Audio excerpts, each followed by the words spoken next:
Yo, we have Fernando in the house. That's pretty cool. Cause like, you know, it's never here really.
Fernando, I gotta be honest with you. I have never seen you saying that you have great internet at the moment.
Shadow Smokers Legion! Shadow Smokers Legion. Shadow Smokers Legion. Shadow Smokers Legion. Shadow Smokers Legion. Shadow Smokers Legion. Shadow Smokers Legion. Shadow Smokers Legion. Shadow Smokers Legion. Shadow Smokers Legion for life. Shadow Smokers Legion. Shadow Smokers Legion. Shadow Smokers Legion.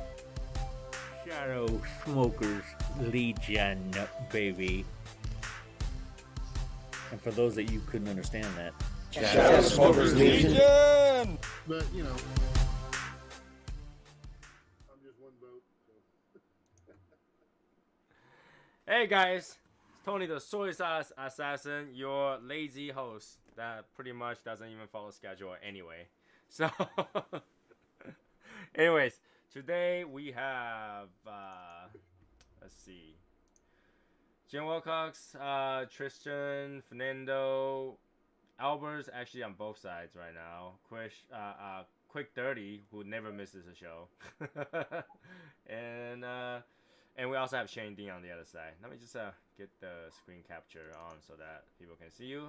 For some reason, the screen capture no longer automatically pinned to the chat room anymore, but it's not that big deal. You know, we'll fix it eventually. Every time they release something of how do I say that? Release something that will fix something else breaks. Yeah. So It's the American way, man. that is the only way. Well, let's see. Is it this one? Yep. So, yeah, today we're smoking, as you already read on the title, Sobremesa Brulee Blue, provided to me by, I believe, Gary Brook, I believe. I may be wrong. I think that's what that's what he sent me. So, I'm gonna try to smoke this thing. Super sweet. Knowing that, you know, all these DTT are very strong and this one is relatively long, I had a big meal. If you guys haven't seen what kind of meal I have, like I literally went to buy like enough to feed 10 people of food for lunch, and I chowed it all down. Like I literally had a food coma, died, and then being so full, went back alive, died again, went back alive again, and now I'm here, kind of semi-digested, so that I can eat something. You have plenty in your stomach to throw up. No, I didn't throw up. Yeah, throw up would have been much easier. Throw up was much easier. But it's there in weight. You know what I'm saying? Yeah, I actually, you know, it's just, I'm very full right now. Like, I think I gained at least 15 pounds of food and drinks, right? I literally, after the dinner, I had dessert on top of that. I had dessert on top of that. I had a brulee with cream and sugar and fruits and boba. Like, it was a souffle cake. Like, I finished. Tony, your hat looks small. Yeah, right? It starts to get like, ah! You know? It starts to. Alright? So, yeah, and I also continue with that fourth sugary drink of the day. Today is the day I gain weight. I don't know. Like, I had that crave to eat and drink and eat. Because, I don't know. It's one of those days. Saturday, right? Saturday, let's not remember anything. Sunday, start regretting. And then Monday, start all over again. Right? So, here we go. Little Sobremesa band off. You know, this is a Sobremesa blue, but this is not blue. This is like seafoam or turquoise. It's closer to green than blue, to be really honest with you. But, you know, call it whatever you want, right? Call it whatever you want. I'm just picky. Is it just me? I hear banging. That was me. Oh, I was like, who's banging? What? Sorry about that. So let's do this. Okay. Why are you smoking? Oh my god, so sweet. It's so sweet. This cap is definitely sweetened. Come on. It is so sweet. It's retarded. I'm doing an Agrinosa. See, I like the tip where the pigtail is. It's sweet. I like the side, not sweet at all.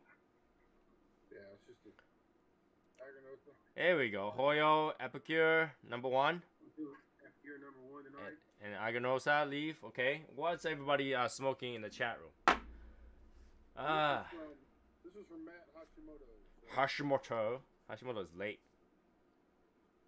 Actually, didn't he might leave early today if he joins us anyway. I like that Epicure, man.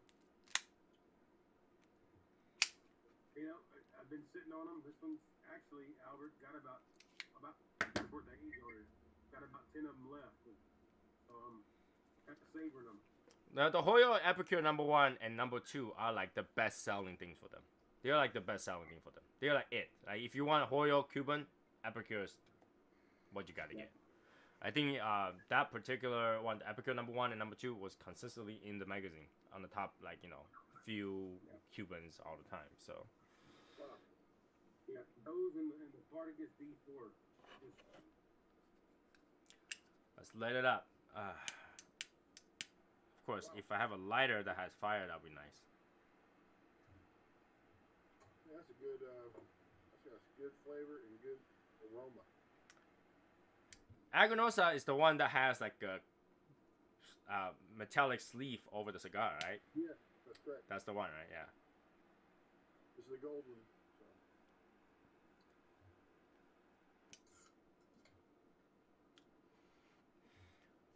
All right, so How's everybody doing tonight? doing okay actually. Like I say, today is one of those days. I literally spent half a day outside buying food. I went down to an area that has food, and I went door to door every single store buy some food. Kind of to help local business a little bit, just buy one thing or two things over, and then when I came back, they got crap load of food. Literally. Yeah, literally. Crap load of food. You know, once in a while, it's good to do that kind of stuff because you're helping the business to survive. You know, even if you think that, oh my God, right now they must be doing so good because everybody needs takeout, right?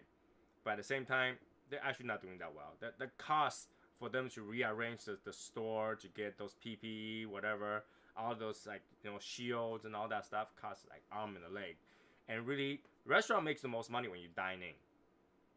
Because if you dine in, they don't have to give you paper boxes. They don't have to, you know, give you a slightly larger portion. They actually just put on plate and they wash those plates. You know, consistent dining is the healthy business. To be, you know, when you have an actual restaurant. Now, of course, there's some restaurant that takeout restaurant. They were specifically designed to be a takeout restaurant that, you know, they're more profitable as a takeout restaurant. But average restaurant, they want people to be in there. You know, I walked by a few restaurants. Literally, the people that work there will just center up in the area and play with their phone. Nobody's in there. Nobody needs to eat. Nobody's in there. Well, the best thing we can do right now is promote local businesses, whether it's restaurants, local B&Ms, anything to try to help keep these local businesses going, man, right? Yeah. So it's going to make a difference. It definitely is very important for I mean, at least for me, to do that, because I love food, right? And then if the restaurant goes, you never know if the next one is gonna be good. So, you know, you kind of have to help them out a little bit. I mean, one person's not a lot, but when you get, you know, 10, 15 people regularly a day, that's healthy business. At least for now, you know, at least for now. So, you know, and even that in comparison is probably not a lot, because like, let's say a regular restaurant probably have, lunchtime will have like 3 turnarounds, and dinner time have 3 turnarounds. With tables, maybe 10 tables a day, that's, you know, that's quite a bit. You know? So if you compare right now, if you're only 15 people buying takeout, that's like what, less than 30% of their regular business. And they had to survive on that. They can't just close, you know. There are a few restaurants where they actually think that it's actually cheaper to close. Take the loss and just close. There's some that was doing that. So, but when the restaurant closed, it's not just the restaurant closed. People lose their job. You know, the chef, everybody in the back, everybody in the front, they all lose their job. It's not just one thing that lost. You know, and then the landlords losing their money. Not gonna be easy. It's not gonna be easy. On the contrary, I know the cigar shop are doing good. Cigar shop is doing good. And I think at this time where people are buying a lot of cigars, cigar shops should do something for the people, right? It is holiday season.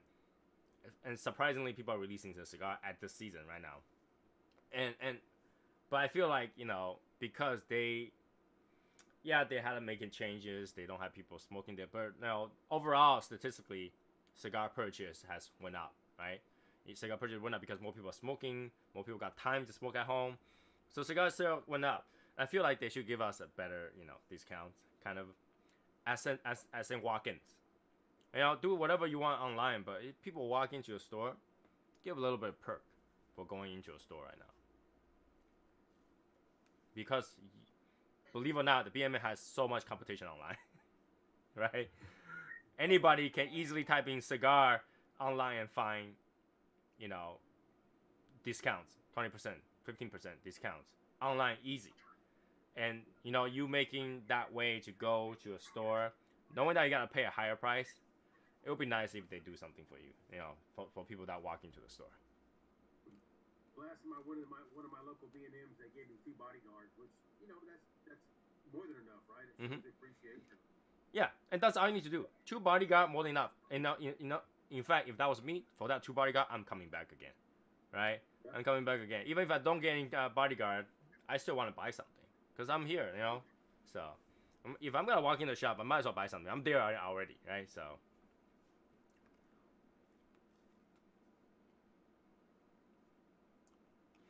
I don't know. I really think this is just a sugary tip because when I smoke it, it's not sweet. Not sweet at all. No. No, just the tip. That's it. I know what you're thinking, Albert. I know what you're thinking. Let's not go to the gutter this quickly. Alright? Come on. We're adults. Come on. Pretend you're adult for a little bit. Pretend you're adult for a little bit. I'm just pretending Brandon Chabin was here. He hasn't been on all that much. So. Yeah, it's not. No, it's not. Just this part. That's it. The cherry's on. The cherry. Ash Queen. So, I don't know. Shall we continue that conversation? I really don't want to continue the conversation on Friday because I thought I pretty much like repeated enough about the vaccine. If you want to just do your part. James is not on, so I feel like I don't have to continue to tell people. It's like once you're done that, you're done, right? So let's just skip that. Let's just skip that. Yeah, Yeah, I concur. Right? I was like, do I have to continue to that? No. Anyways, so number one thing is that I want to announce another challenge for you guys, right? So to promote local business, B&Ms, right? What I want you guys to do is to submit a picture or a video of you going to your local B&M, holding up a cigar that you bought in the B&M, and wear whatever Shadow Smokers Legion swag you have, and just tell us about that particular B&M. What you bought, which store you went to. Give us a shout out inside of your video if you do, and that's all you need to do. That's just one. You can do as many as you want, and the winner will be randomly chosen. There's no best B&M, or the winner will be randomly chosen instead. So very simple, right? Just go to your B&M, take out your phone. Hey guys, I am blah blah blah. I am at blah blah blah blah. This is the cigar I bought. Blah blah blah blah blah. I like this cigar place because blah blah blah blah blah. That's all we need. That's all we need, right? Now, if you want to do extras, I don't care. Just do it. Give somebody an idea. And maybe that will help people who are local in your state but didn't even know that cigar shop existed. Not everybody decides to go Google and then actually find it. There are some cigar shops where the shop name has nothing to do with cigars, right? So sometimes you can't find it. No, this way, you go to the cigar shop, you enjoy your cigars, and then you have a chance of winning some cigars. Why not?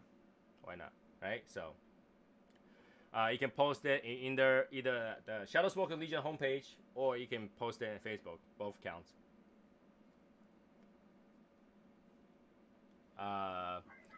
Use the hashtag. So that way. So Right here, I was gonna say right here in San Antonio, we got a little cigar shop called Finks. It's been around since 1893. Wow. But you wouldn't know that's a cigar shop if you just hear, hey, this store called Sphinx. Well, no, I mean, but it's one of the oldest cigar shops in the continental U.S. and it's probably my number one, local B&M here that I frequent. Do they have like a Sphinx statue somewhere in the store? They do. They have like a Finks is an Indian. They have a lot of heritage, custom rolled cigar lines. They use Placencia, a lot of the big names to roll their custom cigars. Okay. But it's just super cool that right here in San Antonio, Texas, you wouldn't think about tobacco, but it's one of the oldest cigar shops in the U.S. And Yeah, it's that kind of stuff is what we're looking for. Okay, so if you make your an entry, that will do it. And then make sure to hashtag. Let's use hashtag I am here. I am here. That's easy enough to remember. I am here. Hashtag I'm here. right? So we just use that. We do some challenges, and I know honestly I should have announced it later because my wife found the box where I put all my Cubans. So yeah, I figured some Cuban will end up in there. But yes, yeah. Yeah, I was cleaning up. I was moving stuff to my office, my upstairs office, and just happened that I opened the drawer. We have like a door that has shelving space in there. So I opened the door. My wife's like, "Oh, what are those?" Like, when I was choosing cigars, you didn't show me any of those. I was like, "Yeah, those are just like old Cubans. I need to sit there and age some more." So that's why they're not out there. So now my wife actually know where I keep my like some aging Cubans in the freaking thing. But hopefully she won't go choose any of them in there. They are aging, right? They need time. You need another 3-4 years. So you wouldn't want that right now. You wouldn't want that right now, right? So far, it's only like a year old, maybe a little bit more than a year. You need 3 years on it. So yeah, you wouldn't need that right now. So talking about Finks, our local shop, the one I used to work at, sells Finks. The XXLs. Really? Yeah. So Red band, yellow, red band, blue band.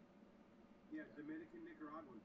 Red band, blue band. how weird is that? Because that's like a house blend, right? And house blends are usually, Yeah, but they still they're I don't know if he contacts the person directly or not. I don't know. Or if he goes to a vendor. that's kind of weird. And it's like $4.50 for the Robusto, five bucks for the Toro, $6 for the Gordo. So yeah, it's that's still a reasonable price. pretty reasonable. Yeah. Yeah, that's weird. Good smokes too. Yeah, they sell pretty good. Well, that's different. I mean, that's something that's pretty cool. So a few of you probably asked me what I'm working on lately. You guys know the thing about Instagram. There's some people that uses Shadow Smokes Legion tag to tag picture that has nothing to do with it. So lately I've been chasing them down, hunting them down. I reported all of them to Instagram, and I actually claimed trademark strike against them. So that's what I've been doing. So you'll see some people start removing their pictures of that Shadow Smokes Legion tag because I am start taking action. Because some of them I just text them, message them, they don't respond, and some of them they just need to, the freaking ban hammer under their head. So I actually got to the point where I'm just gonna fill in those complaints with my trademark numbers and everything, and we're gonna ban them. So that's what's happening right now. You'll see the wrong pictures start to reduce. If you see new ones popping up more often, let me know, because I don't really look at the hashtag all that often, because every time that hashtag comes up, I'm seeing it somewhere. But I don't always pay attention to I don't look into that hashtag because it automatically pops up for me. So, but then if you guys see any newer ones that really like popping out everywhere that wasn't removed in 48 hours, then let me know, because that's the time I give a few of the new ones, where it's like, hey, you guys have 48 hours to remove it or else. That's what's going on right now. I've given enough leeway. This happened like 3 months ago. People start using Shadow Smoke Legion because there is more than enough people that's paying attention to that particular hashtag. So to gain more people, to gain more viewership, they start using other people's hashtag. It's not that big of a deal. However, if you want to use a hashtag, post something related, right? It's Shadow Smoke Legion cigar related. Post something cigar related. I don't care if you do that. But if you gotta claim yourself as a public figure and post things about you modeling, wrong place, okay? I ain't gonna pretend I'm jealous about how good you look and report you. Not here, So that's what I'm working on right now. Basically, attacking every single one post that I see. I mean, I realize that when you report as spam, it doesn't do anything. All right? So the people on Instagram don't even receive complaint when you report it as spam. It just choose not to show up on your feed, and that was it. It will still be there. So yeah, I'm working on that right now, and we'll see how many they will remove as we go. Okay. Tristan's working on his nasty Fritas. Sherry, why are you're smoking the Rabito Masilago? Batman. What about Fernando? He just disappeared. Did he just got bad internet just now? He disappeared. Cannot come back now. So, what else? Saturday. Yesterday I did say I was gonna go. Hey, Christina. I was gonna go change the spark plug on my snowblower. I end up not doing it. I ended up doing it. It was so cold out there. It was 20s. It's cold. It was so cold. It was bad. I went out there. It was cold. I was like, nah, I'm not doing anything. Went back in, watched TV for the rest of the day. But It was in the 80s here, man. show off. We'll be jealous when it's freaking 115 outside in July. No, because when you're 115 outside July, we're probably in the 90s. Yeah. Yeah, y'all definitely got the better deal on that. I don't know. I don't like 90s either. It's really funny because I grew up in a country that's average 100. But but when I came here, 90 is too much. 80 is too much. 72, perfect. Yeah, you get used to it. You find out what everybody else is complaining about, and you start complaining about it too. you want to fit in. I went back to China with my wife one time. And then, my wife and I was like screaming for like this temperature is way too hot. Outside is about 82 degrees. All right, 82, 83 degrees. And we're like, in a noodle shop eating, we're sweating like crazy, right? And we look up, there is an AC right there. And we told the chef, like, can you just turn on the AC? It was really hot in here. He's like, you kidding me? It's not even hot enough. It's only 80 something. This is like freezing cold for me. Like, dying eating that noodle. Like 80 something is too cold. It's so true. That's like going over to grandma's house, right? They keep the air off. When I go to my in-laws, their house are usually during the winter in the 50s. So long as their water pipe is not frozen, they're okay. That's the amount, right? And in the summer, they will not turn on, not even fan until it's 89 degrees inside the house. I go to my in-laws and they have the AC set at 78. I'm like, come on, don't be a bunch of cheap bastards. 78 is too hot. But that's the thing though, their electric bills are about $45 to $50 a month. Yeah, I know. I was gonna say that's discerning between paying your medical bill or eating cat food or AKA tuna fish. What do you mean? Like there's no medical bill for her. She's not to that area. No, the last big surgery she had, she only paid $800 total. Because we have good insurance. $800 is a lot of money for some people. Yeah, but then I mean that's we have good insurance, so $800. That was surgery plus like overnight stays in the hospital, plus in-home nurse for $800. I live in San Antonio and I keep my AC during the summer set at 74, and that's just barely comfortable. Barely. Yeah. 72 here. Yeah, 78 is just ridiculous. It's all about humidity. Keeping the humidity out. That's really what it is. For me, my house is usually in the summertime I set the AC to 69. In the wintertime I set the heat at 72. Only because I got cigars in the house. Gotta keep that temperature range. Yeah. So. I remember growing up in Detroit, and my parents had a kerosene heater, and they set that thing right in the middle of the dining room, living room, and we had a big old gallon drum of kerosene, and every night my dad would fill it and light it, and he'd turn that heat down. Turn that heat down. Oh, you talk about the kerosene heater. My mother uses that, and I almost die when she uses that. You know why? Because like when you use that if you use that as the sole only thing that's heating your house, right? Yeah. You fill it up, you heat it. Middle of the night, it run out of fuel. Yeah.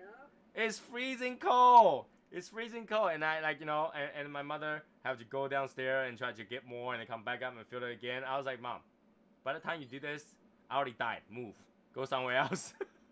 I had a GED student tell me that she don't turn on the heat in the house because it costs too much money. So I says, how you stay warm? She says, well, I open up the oven. That's even more dangerous, actually. Yeah. Good way to die. Yeah. I'm like, wow. Two things that you shouldn't be doing is boil water to get heat, or use your oven to get heat. Those two are very dangerous. But she didn't see the oven as pulling, amps, and causing the electric bill to go up. But she saw the heater, I'm like, your AC works more efficiently. You can turn that on and off, you can cycle that, and actually it will be cheaper than what you. It will actually be much cheaper if you use. It's because when you use AC, it's forced air, so airs are going through forcefully to circulate the cold air with hot air. But when you're just opening your oven is running like 220 volt the entire time. Yeah. It's gonna be using more electricity and more dangerous for electrical fire than anything. So. Exactly. Albert's mom remembers when she was a little girl, they would bake potatoes, wrap them in towels, and throw them at the foot of the bed under the blankets. My mother-in-law just wear more. She will wear a jacket at home. I was like, really? What's the point to have a home if you're just gonna wear a jacket? Go be a homeless. That's what they do. Wear a jacket and just be outside. And then if you got hungry in the middle of the night, it was convenient. Oh God. But man, old people in Texas, they die. They die from lack of heat or lack of air conditioning. Yeah, look at Matt Hashimoto. He's bundled up. It's not even cold. I mean, it doesn't get super cold in Texas, but every year I spend money on a good chimney sweep to come in and check the chimney out. So you're the kind that burns wood on the chimney. You're the one that you actually use your fireplace, basically. Did you buy it? I have a chimney sweep come in once a year and check it out. Here's the thing though. I can never really use my chimney correctly, or the fireplace correctly. The thing is that you need your fireplace to burn as hot as it possibly can to draft that smoke up, right? Because if the fire is not big enough, it actually backfeed the smoke back into the house, right? But like when I think is really like fire is really big already, the smoke still come in. So I can't use it. I use it once in a while. And actually, when I first moved to this house, this basement is so cold. There's not enough heat all the time. I actually use it a few times. But like the smoke will fill in the place. The roof will get darker because all the smoke come in. I stopped using it. Yeah, that's a good one there. What is that? Black Diamond? Oh yeah. That's a good cigar, Matt. It is. 18 Igman. Is there a reason why Black Diamond is in blue? Royal. I spent like an hour and a half talking to my wife about Prince Harry today.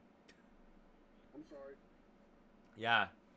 And like she's like, that's a beautiful, cute story. He's doing whatever he takes to keep Meghan happy. I was like, but what's Meghan doing to keep him happy? That's an hour and a half you can't get back. Yeah. I was like, oh no. It's a beautiful, cute story. No, it's not. No, it's not. It's a sad story. Oh, my ash just came off. My ash. Well, he's trying to do what his great uncle did, right? What did his great uncle do? Advocated the throne, whatever. The thing is that he shouldn't. If you want to be commoner, that's one thing. But giving up, his duty, his royalty to be a commoner for her doesn't even make sense, right? Because now he can do less for his people, even though he shows that he loves his people, right? He went to military and earned his honors and all that stuff. He had tossed all that away. But that's what the great uncle did, right? Or, I don't know if he did, but then that doesn't even make sense. Elizabeth's dad was the brother of the king, and the king gave up the throne and he lived in France or whatever. Yeah. I don't know your history. He knows his history. It's not my history. It's not my history. So Hey, I know the Chinese history very well. Klan people in Germany, in Germania. So Matt, what's going on, man? How's your day? Yeah. Good. I'm surprised. I surprised yesterday you stayed on the chat. Like, I guys are here. Yeah, I watched it the whole way to go get my hair cut, man. As soon as I got there, you guys were getting off. So. You know, I mean, yeah, because we have that kind of pointless conversation on that one. But Right. there's no right or wrong on that. I get where James is coming from, but you know, he's stuck pretty hard on his side, and you know, there's no give either way. It's got to be a little bit of both. There's no right or wrong. You know, you can do whatever. You know, if you feel like he needs to do that, you do that. You know, I feel like I have to do something. You know. So there is no right or wrong. In the end, do what makes you feel happy, kind of thing. Yeah, I get where he's coming from. I get where we're coming from.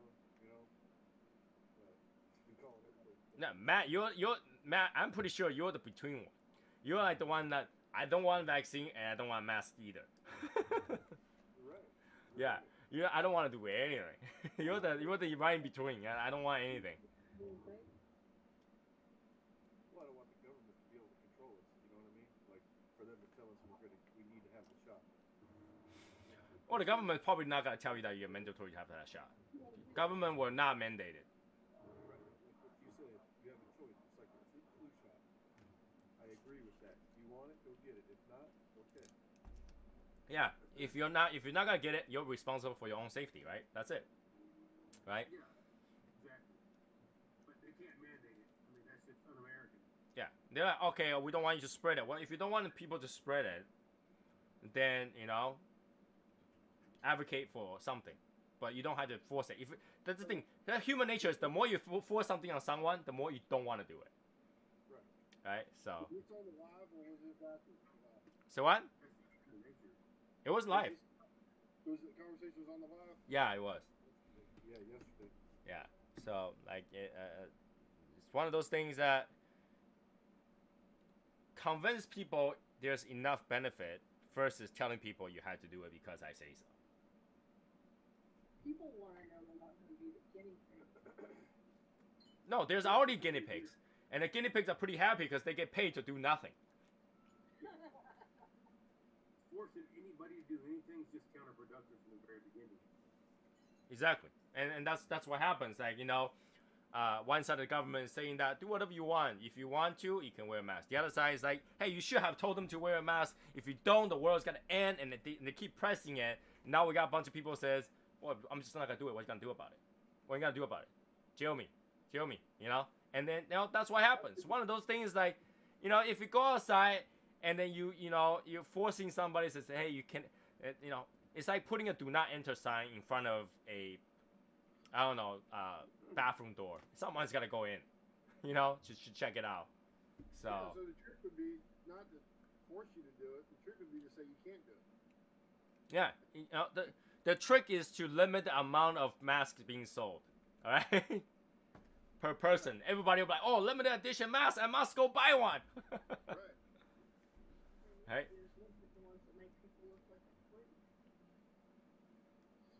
Right. Just look at gas prices, right?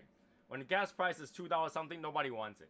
When gas price is like $4 something, you can only get up to 10 gallons a person. Oh my God, I need to go get gas. I paid $1.79 a gallon for diesel in Texas. It's been that cheap in 25 years. Wow. About time. How much was it? $1.79 a gallon. That's cheaper than gasoline right now. That's cheaper than gasoline. No, No, because gas was $1.59 a gallon here. Oh, really? That's really cheap. We're still at $2 range. Cheaper than gas, man. I remember when I was in high school, diesel was cheaper than gas. That's why I bought a truck. Yeah, diesel should always be cheaper than gasoline. Well, diesel's less processed too, so. Right, there is no process. Yeah. I mean, it's dirty. Oh, right now it's clean diesel. Hey, right now it's clean diesel.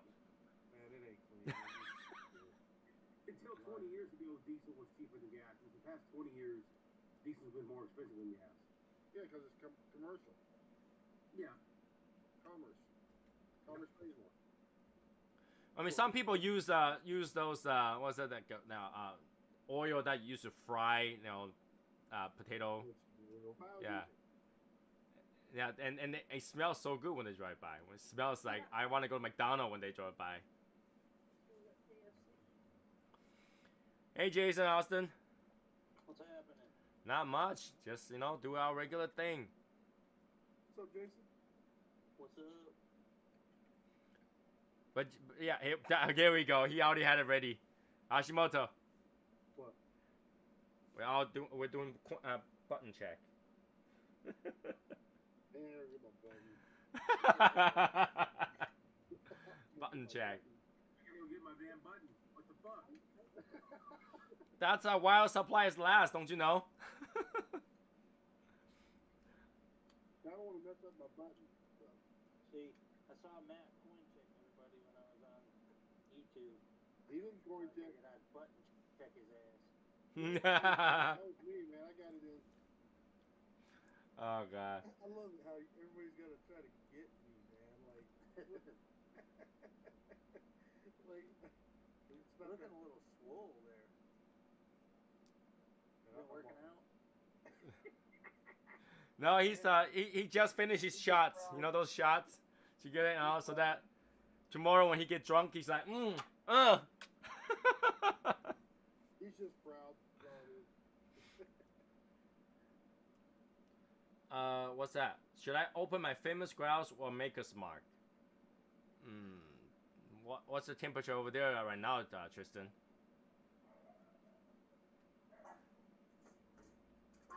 If it's really, really cold, I would say famous grouse.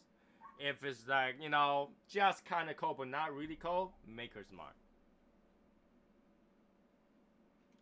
But, you know what? I feel like this particular one, the Sobremesa Blue, is less sweet. It's less sweet. It just have the cap is kind of sweet, and the rest is just blend. I don't know. It's very typical Connecticut-like, with a little bit more bitterness than the regular one that they released before. So it's less sweet. You still have that sweet aroma, but it's more of Connecticut-like. It's slightly more bitter than the other one. I don't know how I feel about this. Like, how much is this stick? Anybody know? How much is anybody in the chat room knows how much is Sobremesa Blue per stick? It's probably like a $12, $13 stick. Sobremesa is about the same price as well. The regular Sobremesa. No, I'm gonna tell you to buy a regular Robusto, Connecticut, because it's pretty much the same. It's pretty much the same. 45, then open the Maker's Mark. You're fine. Above freezing, open Maker's Mark. Yeah, it's okay. It's not a bad Connecticut. In fact, it's a pretty good Connecticut. But $12 for Connecticut, you must love Connecticut.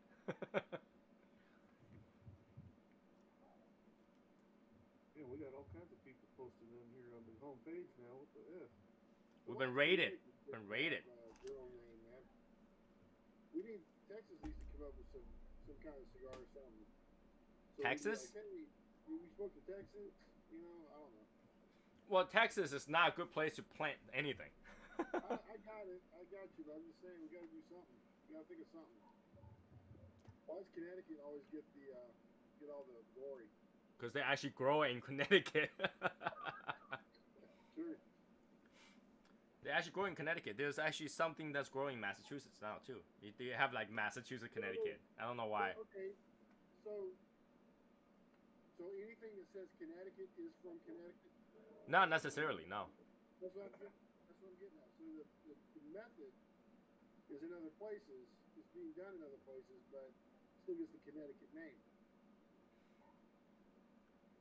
Right, but Connecticut was where this leaf was originally done. That's why they call it Connecticut. It doesn't have to be grown in Connecticut. It's still Connecticut. It's So. Connecticut shade, right? It's how they shaded it. Was key. Not necessarily. I mean, it's just Connecticut leaf. I thought it was the way they did the Connecticut shade. Where they put a shade over it. No, that's the Connecticut shade, but Connecticut wrapper is just Connecticut. Yeah, I guess so. Aaron. Hey, Ron.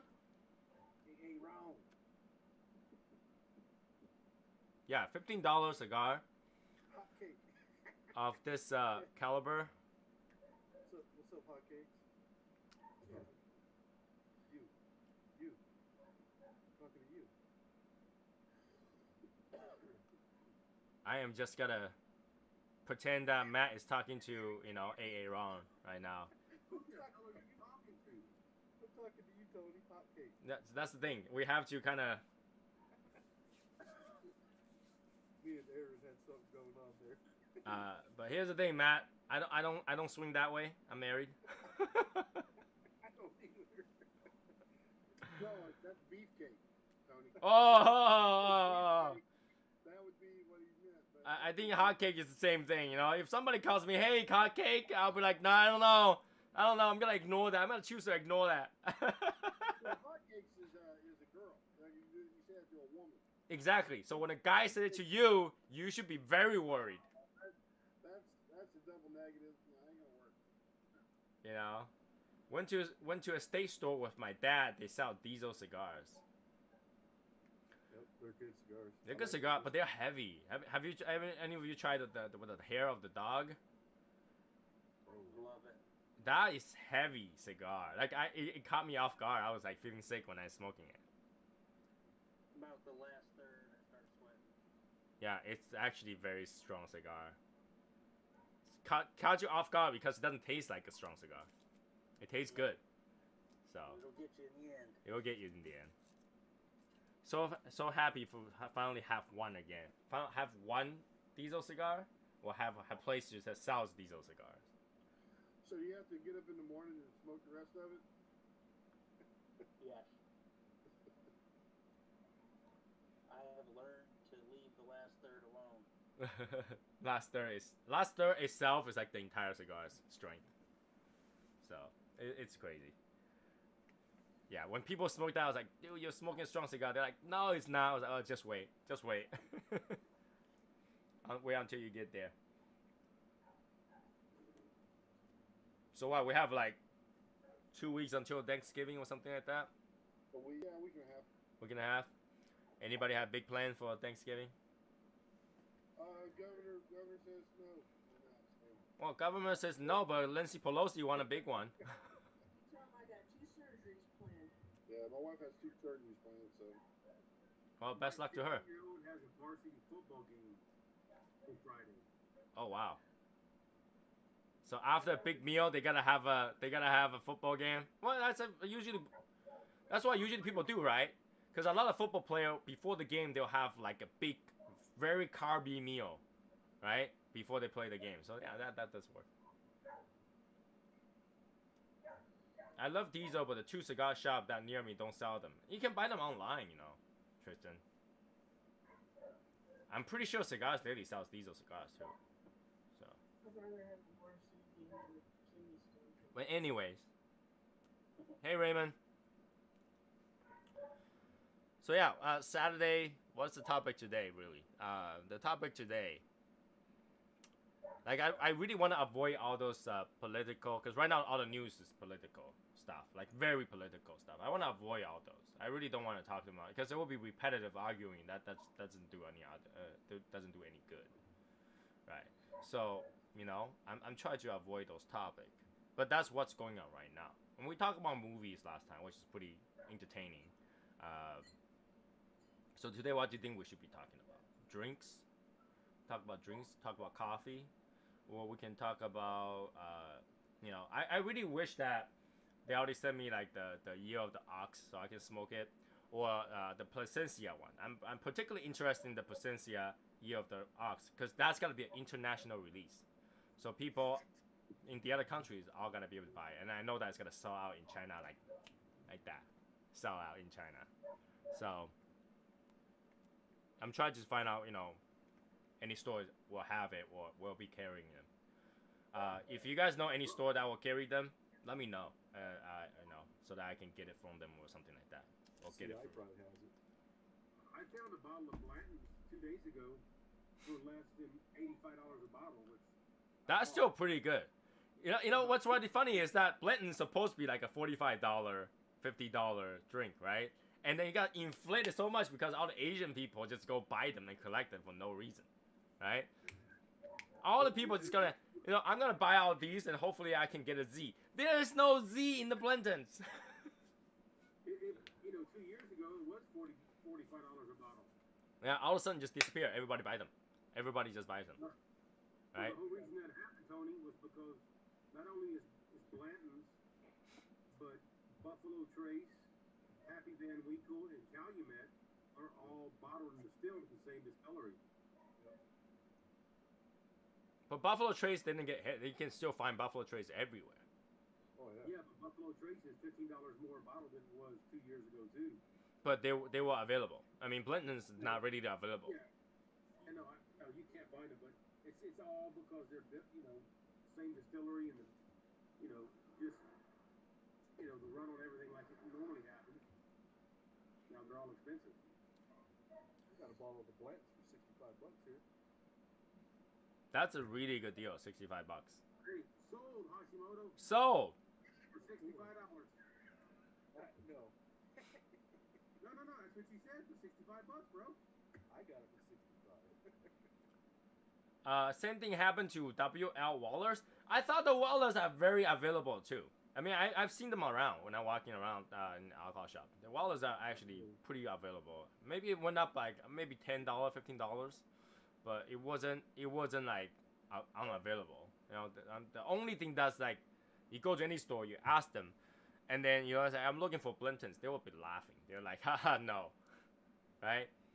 So it's really funny like how that works. So what's your favorite Scotch whiskey under $50? What's my favorite? I mean that price is subjective because where you buy them changes the price, right? Eric says Eagle Rare is made at Buffalo Trace also. In New Jersey is inflated price. But neither Scotch. I mean, probably the cheapest Scotch for under $50, I would think maybe Monkey Shoulder. Well, he said Scotch/whiskey, so I guess he means Scotch or bourbon. Okay. Because Scotch and bourbon are both whiskey, so.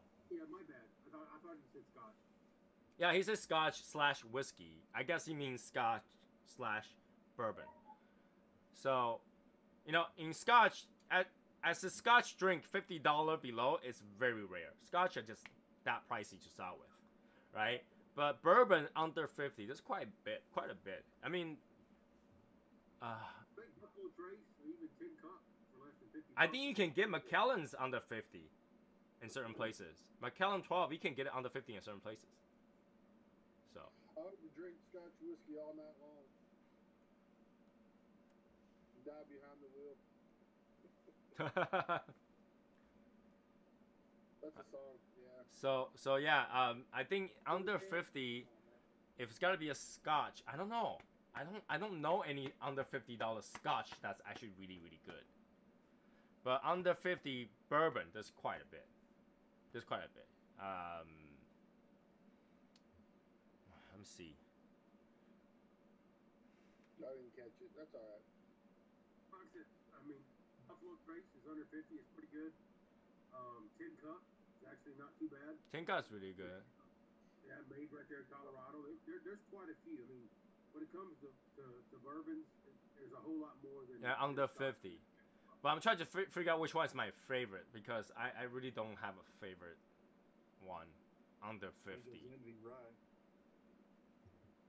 Knob Creek is good for under 50. Okay.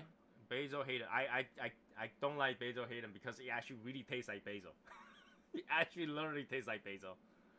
But when you talk about rye, Hashimoto, that's a whole different kind of category, right? Yeah. I don't drink rye because they're kind of spicy. So, Famous Gross Smoky Blackie is an amazing scotch for under 30. What's under 50? You know what? I'm gonna look it up to see what's on the stock right now, and I can tell you which one actually would buy. So, all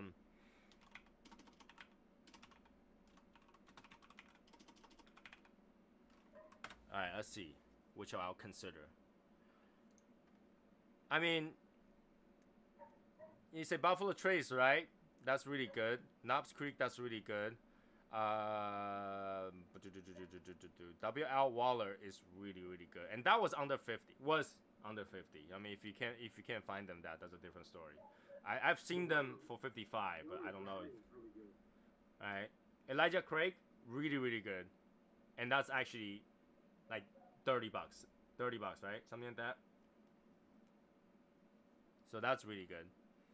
1792, people say it was really good, but it's not my favorite for sure. Maker's Mark, I will pay $50 for it, even though they're like about $30, $40.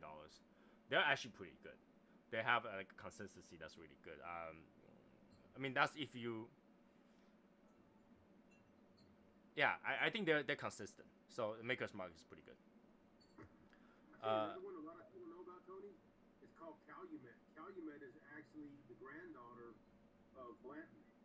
And if you look at their bottles, you can see a lot of similarities between the Calumet and Blanton. Cool. Did anybody say Eagle Rare? Eagle Rare is under 50. Eagle Rare, yeah. Eagle Rare is good. Eagle Rare is really good. Henry McKenna, that's really good. I will pay $50 for that. I don't even think it's $50 regularly MSRP. So that's more than $50, isn't it? no, the original MSRP was like 35. It wasn't expensive to start with. Again, that's subjective where you buy your drinks, right? Different state, different cost, right? So I will buy. I would say Henry McKenna is definitely one of my favorites. So, and Eagle Rare is another my favorite for sure. Those two will probably be my top choice. I mean, you if could buy Jefferson's Oceans for under 50, as long as it's not the one that's aged at sea. That's well over 50, but Jefferson's Ocean's a good one under 50. All right, I got one. which one? Go for it. Screwball. Screwball. Well, you know, see, the Screwball, I think that you shouldn't even put it in the whiskey category because the way it is. I mean, I won't even call it whiskey.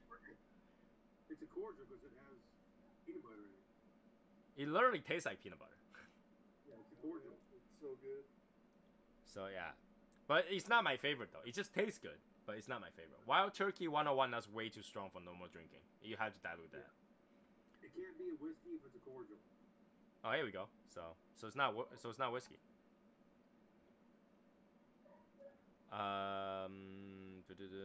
Sherry already said Four Roses. So there's no such thing as a friendly whiskey? What? What? There's no such thing as a friendly whiskey? I guess so. Depends. Who's taking? If someone is taking my whiskey away from me, that's not a friend. If my friend, bring me more bottles. Basil Hayden. Basil Hayden's $37. Let's see. Yeah, Maker's Mark has consistency. It's in pretty much every list. Jefferson's. Okay. Bullet. Oh, that's the tin. Oh, it's not the tin. It's a bullet. What's that say about Screwball? Screwball is not friendly, I guess. Angel's Envy is actually $48. So yeah, I will choose Angel's Envy. But I don't think I ever bought Angel's Envy for under $50. I don't think I ever done that. The Bolivar, Bolivar? Pretty cheap. Which one? Just the regular Angel's Envy. The rye, you get up to $300. Angel's Envy is really good. I like Angel's Envy. So that's pretty good. Bolivar Royal Corona. Okay. As a Corona, that's actually been dubbed. I dubbed the Royal. Old Elk. That's actually pretty good. That's borderline 50. I think you can buy. You had to buy it for like 60, but they are borderline. Let's see. That's pretty much it that I can think of that I can recognize. Some of these I haven't even drank before, so I can't even tell. I can't talk about them. Like literally, I've never drank a drink called Few. It's $45. What? Larceny is not my favorite. I don't know. I know it's good, but it's not my taste, for sure.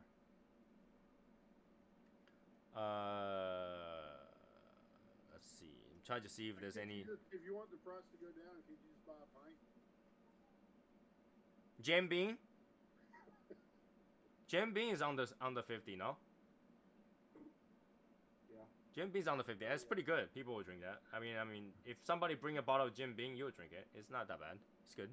Well, actually, if you buy their, it's called the Repeal batch. That's actually not bad. Okay. Let's see what else. Crown Royal. I think there are people that like Crown Royal. I mean, if anybody, Sherry loves Crown Royal. Peach. But Crown Royal is not bad. Right? Some people like Crown Royal. And that's under 50. For sure. Under 50. Then it comes with a little bag, too. Nice dust bag, right? Nice dust bag. Different color, too, every time. Jim Beam honey. Ugh. Yeah. I don't like any drink that's any whiskey that has honey in it. I don't know. Two things I don't like in there. Any drink that has honey in it, or any drink that has what's that, cherry? So cherry flavored whiskey bourbon or honey flavored whiskey and bourbon. I don't like those. I don't know. They taste weird to me. And I love that Jack Daniel's honey. Ooh. The cinnamon stuff too is not good. Oh, I can't. I don't like cinnamon at all to start with. So. What about Jack Daniels? Jack Daniels are okay. Yeah, but it's under $50. It is, but it wouldn't be a favorite. Are we talking about your favorite or our favorite? Well, under $50 favorite. You said under $50. Yeah. Now you're saying it's So. favorite. Well, no, it says under $50 favorite. So is that your favorite? No. Yeah, exactly. I don't think it will be anybody's favorite to say those Jack Daniels under $50. You just popped that bubble. Right? Let's try to throw Albert under the bus there. Because if you think about it, right? Jack Daniel, black and red are under 50, but they're like shit. Okay? The next one up, green label at $120. So it's not even close to that $50 range. Yeah. Right? And then blues at $350. So not even close. Have y'all seen any of the commercials for Jim Beam? Only in the football ones. Like the football one, that sometimes they have it. I've seen it. I know they use Mila Kunis in some of them. She's hot. They had it's just this chick. She's like talking about. She's like, I love it when the man goes to the strip club and she's like, she's talking about like all these chauvinistic things that men do, and she says she loves it. Oh no! Actually, Joe just corrected me. I actually was thinking about Johnny Walker. Actually, we're talking about Jack Daniels, right? I got it wrong. Jack Daniel, Gentleman's. Was that Gentleman's? That was 50, right? Gentleman's Jack is 50.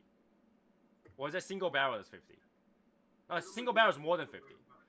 Single barrel is more than 50. Gentleman's Jack is cheaper, I think. I will say the Gentleman's Jack is okay. I'm actually okay with that. But the regular Jack Daniel, I don't like. It's crap. It's a mixer. Jack Daniel is literally a mixer. So, like, yeah. But yeah, Joe is right. He corrected me. That's actually Johnny Walker I'm thinking. But Jack Daniel, yes. Jack Daniel, I don't like the regular ones. But Gentleman's Jack is actually okay. Single barrel is over that price range. But the single barrel is a lot better than the regular Jack. The single barrel's really good. I know in the 80s, like Jack Daniels, like Van Halen gave it a nice little boost. So they were all into it. Yeah. Yeah, like the Jack Daniels guitar, bass player did. Michael Anthony did. So yeah, I think Gentleman Jack is basically it's still a mixture, right? Gentleman Jack is still a mixture of those single barrels, and the single barrel is just single barrel. something. Albert, I think you and I are just a little bit older than everybody else, brother. Hey man, that's all right. That's all right. They're gonna hear about it, and then when they see it, they'll go, "Oh, yeah, all right." Hey, age is nothing but a number, right? That doesn't stop people from talking about things, right? So yeah, something might happen in your time doesn't mean it's not part of our time, But the right? thing is, y'all, it's very likely they'll see it, Shane, because with Eddie Van Halen dying recently, there's a lot of stuff out there, floating around. So. Yeah, there is. It says Rangers Creek whiskey is good, and that's a local drink. I don't think I've tried that before. I don't think I've tried that before. So yeah, in terms of favorite, it's hard to tell you which one is favorite. Different whiskey has a different time that serves best, right? There's some whiskey that tastes great during really cold time, and then there's some whiskey that tastes great, with a meal or with a smoke or something like that. And there are whiskey that just really tastes bad with anything but itself, right? And have you ever tried those whiskey like when you drink it, it tastes great, but if you try to eat it with anything else, now it starts to taste bad. So they have those. I drink Jack Daniel when I was younger and get messed up. Yeah, Jack Daniels was kind of like a young person. There we go. I think I have some single barrel select somewhere upstairs. Oh, look. So this was signed by the master distiller in 2004. So this bottle is 16 years old. What it says to SSG? What's SSG? Staff Sergeant. Oh, here we go. SSL, didn't No, I read SSG. That's why I asked what it is. you? And then Not everything has to be SSL, okay? Not everything has to be SSL. that master distiller actually died, and the soldier he's a third or fourth generation. Like, he was in the military for 20 years. He got out, and he's like the fourth generation in his family that's worked at Jack Daniels. And apparently, this master distiller died, so we were saving the bottle for when we both retired. And then he's like, "No, don't open it because it's going to be worth a bunch of money." So here's the thing. Albert, remember we talked about it? Paper box bottles? Yeah. If that was signed on the paper box, it wouldn't worth anything.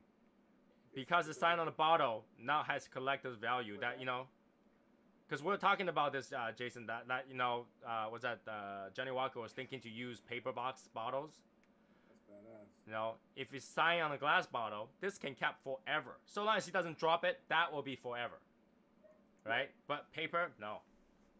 He also gave me a bottle of the regular Jack Daniels with the 88 proof. Ooh. That they don't make anymore. So that's sitting in there too. By the way, Travis is in the house. Travis, are you coming up or what? I know you're not smoking, but, doesn't mean you're not welcome. Johnny. So, B chord. B chord? G chord? C chord? Oh, God. So, yeah. I mean, drink is actually... it's really weird because for cigars, even though there's no universal what you drink with your cigars, there's a category what you drink with your cigars, right? Whiskey, cream soda, right? Coffee. What? Coffee is always a good one. What else? What else do we have? Water. But seltzer water. A lot of people do seltzer water with it. So there's a category of what you drink. Even though I don't always drink the proper drink with it. I it depends how many cup of coffee I already have for the day, right? If I already have like 9 cup of coffee for the day, sweet drink it is. No more coffee because I won't be able to. I'll be awake for the rest of the night again. So. I mean, in terms of that category, it's funny how everybody agreed with that category, right? Nobody will come on and say, you know what? Cigar tastes best with Dr. Pepper. Right? That's not true. There is an article when I first started smoking cigars that named Dr. Pepper one of the #1 mixers because it's got such complex flavors that it enhances your cigar smoking. Just saying. Well, I'm not saying that that didn't happen, but I'm just saying that there nobody else write that again for a reason. Right? Cream soda is actually pretty universal, right? Cream soda is universal because it's just vanilla. It just tastes vanilla. But yeah, Dr. Pepper, I drink Dr. Pepper with it. I literally smoke and drink Dr. Pepper with it. But not because it goes well with cigars, because I actually like Dr. Pepper. Me too. Right? Vanilla is kind of one of those flavors where it just overtakes everything. Like bananas, another one. It overtakes anything as part of it. But when you drink banana drinks, those banana flavor are very chemical-y. It actually really doesn't taste like a banana, in my opinion. Yeah. Banana drink doesn't really taste like banana. Now, orange also is one of those flavors that just kind of overtakes stuff. Because the acidity, it actually just takes over. Tea, okay, tea works. Tea works, but lemon tea doesn't. Lemon iced tea does not work with that. You are not satisfied. It does with this. What is? Oh, sure, okay, yeah, right. If your things are infused to start with, yeah, sure. You know what? Hot chocolate works too. Hot chocolate works too. Hot chocolate works too. Yeah, hot chocolate does work. I know a friend in Japan. When he smokes, he drinks affogato. What was it? Affogato. So, you So- don't remember what it was? It's ice cream and you pour espresso on it, like a really dark pressed espresso over the ice cream. So that's affogato. I forgot it too. There's a play on words, Tony. I'm sorry. It's not like you forgot it. Like you forgot it. Affogato. I mean, that's what it is. And he will drink that to go with his cigar every time. Doesn't matter what cigar he's smoking, he will just drink that. And it's really funny because when I look at him, it's like he's trying to drink it, and every time the ice cream always just like fall over on his face. It's funny as hell every time. Yeah, probably. Sherry says she can't stand Dr. Pepper, so I have not tried Dr. Pepper cream soda. Do not try the Dr. Pepper cream soda. It doesn't taste good. I bought a 6-pack last time. Remember, it was horrible. I wasn't a 6-pack, 12-pack. One of those like long tube 12-pack. Horrible. Like I literally had to tear and cry and finish it. Mochi doesn't go good with cigar. Mochi is just rice. It really doesn't go good with cigar. Yeah, No. Yeah. But avocado is good. Dr. Pepper is good. Not Dr. Pepper cream soda, I don't know. And those like Coca-Cola orange cream, that should be, like whoever designed that should be hanged. Okay, I don't even know why people drink that. It tastes horrible. But my friend loves it. Those new mixing fountain drinks where you can mix up all your drinks, Coca-Cola products. That's how I do it when I was younger. We'll go to 7-Eleven, get a big gulp, and literally just get everything. No, this is where you can get like Sprite, and Coke, and Dr. Pepper, and all that. You can throw your flavors on there. It's single. It's like the new machine I got.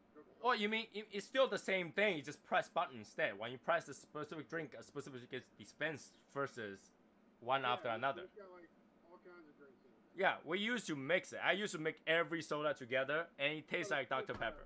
We called it suicide, man. What about this, Tony? What is that? Anybody remember that? Jack Daniel's 1866 Amber Lager. I have not tried that. I am not a big beer drinker. I can tell you that. So. Well, they don't make it anymore. No, they don't. That's good stuff, though. So why do you have it? Because they don't make it anymore. What? No, but that's the thing. Beer has a expiration date, so you can only keep it for so long. No. I mean, if you're a man, you're gonna drink it no matter what. Well, that depends. You know, Jason, that's a very dangerous statement because, you know, are you taking on the soy sauce assassin challenge to just do whatever I send over? He's a man. Beer has an expiration date, but beer's expiration date is not like milk. But I think he was going the other direction with that, Tony. What do you mean? Like, he wasn't wanting you to challenge him. I think he was challenging you.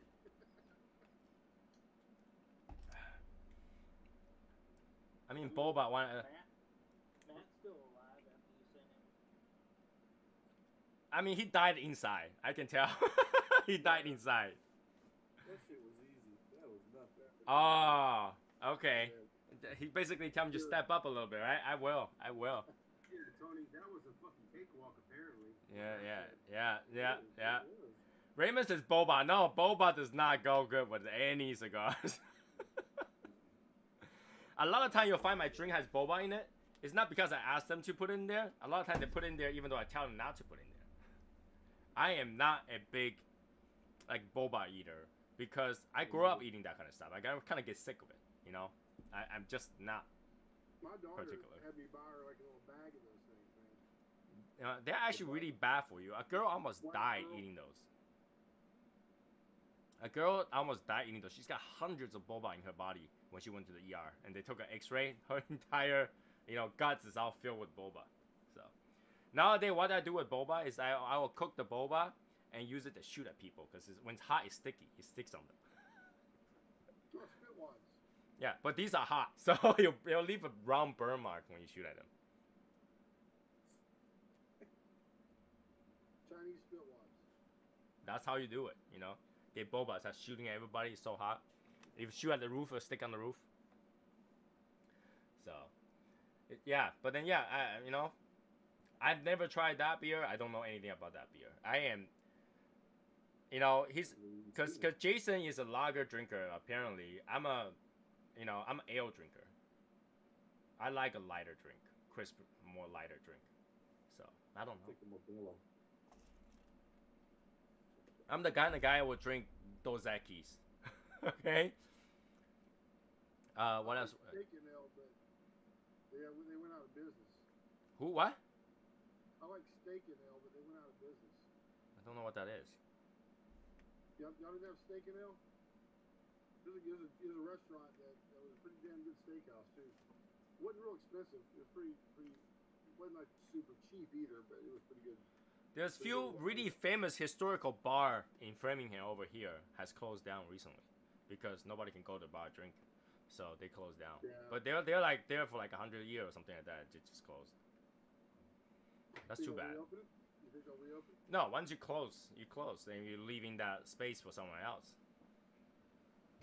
Hey, there's a really good little microbrewery here in Texas. It's called Shiner. They make a really excellent set of beers.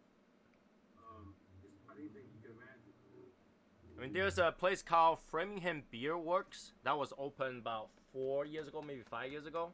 They have like 40 different kind of beer in there, if not more, and they closed. They're locations for sale. So, did I thought about buying that so we can have a cigar lounge there? Yes, but right next to it is a McDonald's, so you can't smoke there. Shiner is real good for borracho beans, man. So yeah. They're good for broccoli beans. It's a nice little brewery right here in Texas, man. It's been around for like 128 years. In fact, HEB, they sell like canned borracho beans, and they use Shiner in their recipe. So beer. So we already got beer. We got whiskey. We got cream soda. We got coffee. We got tea. What else? Milkshake overtakes any cigar. Milkshake will take over any cigar. Protein shake, milkshake, they will take over any cigar flavor. Are you saying milkshakes bring the boys to your yard? Ooh, damn right. But I have to charge. But I have to charge. Too late, Hashimoto.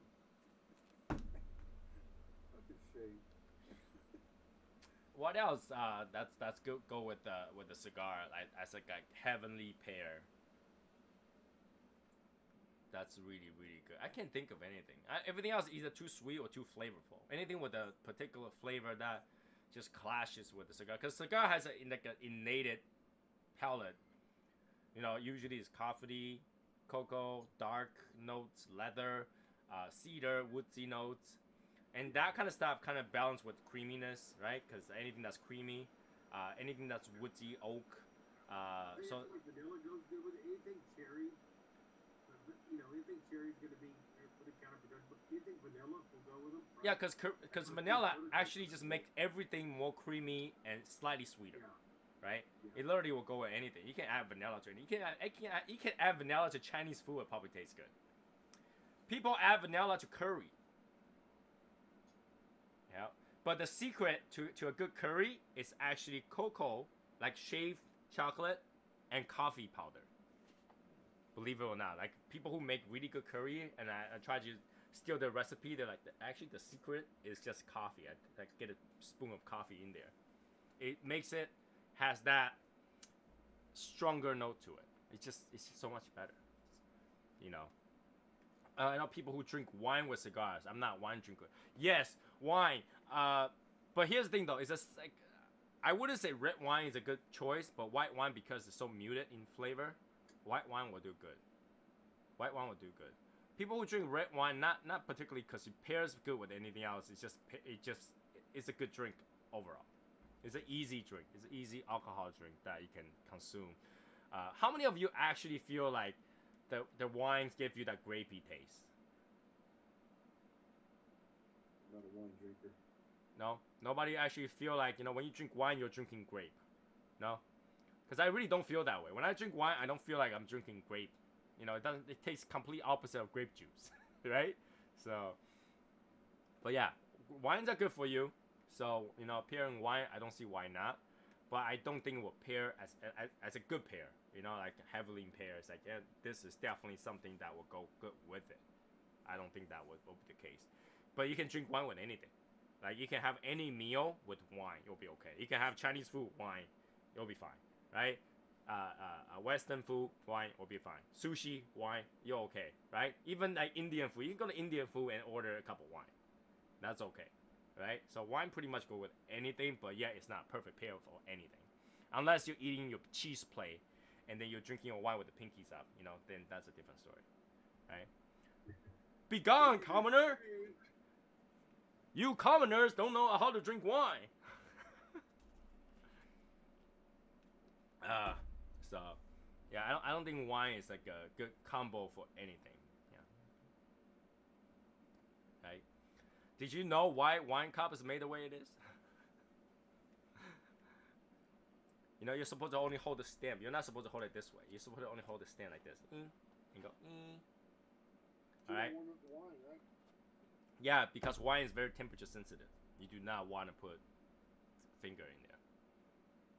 And wine only tastes good after it's been opened for a little bit. You need to let the air to go through, right? But nobody ever does that. When's the last time you go to a restaurant where you order wine and you tell them to put the wine there and you wait an hour before you start drinking it? Never. I go to the restaurant with my wife because my wife tells me to let it breathe because she's a fucking wine nerd.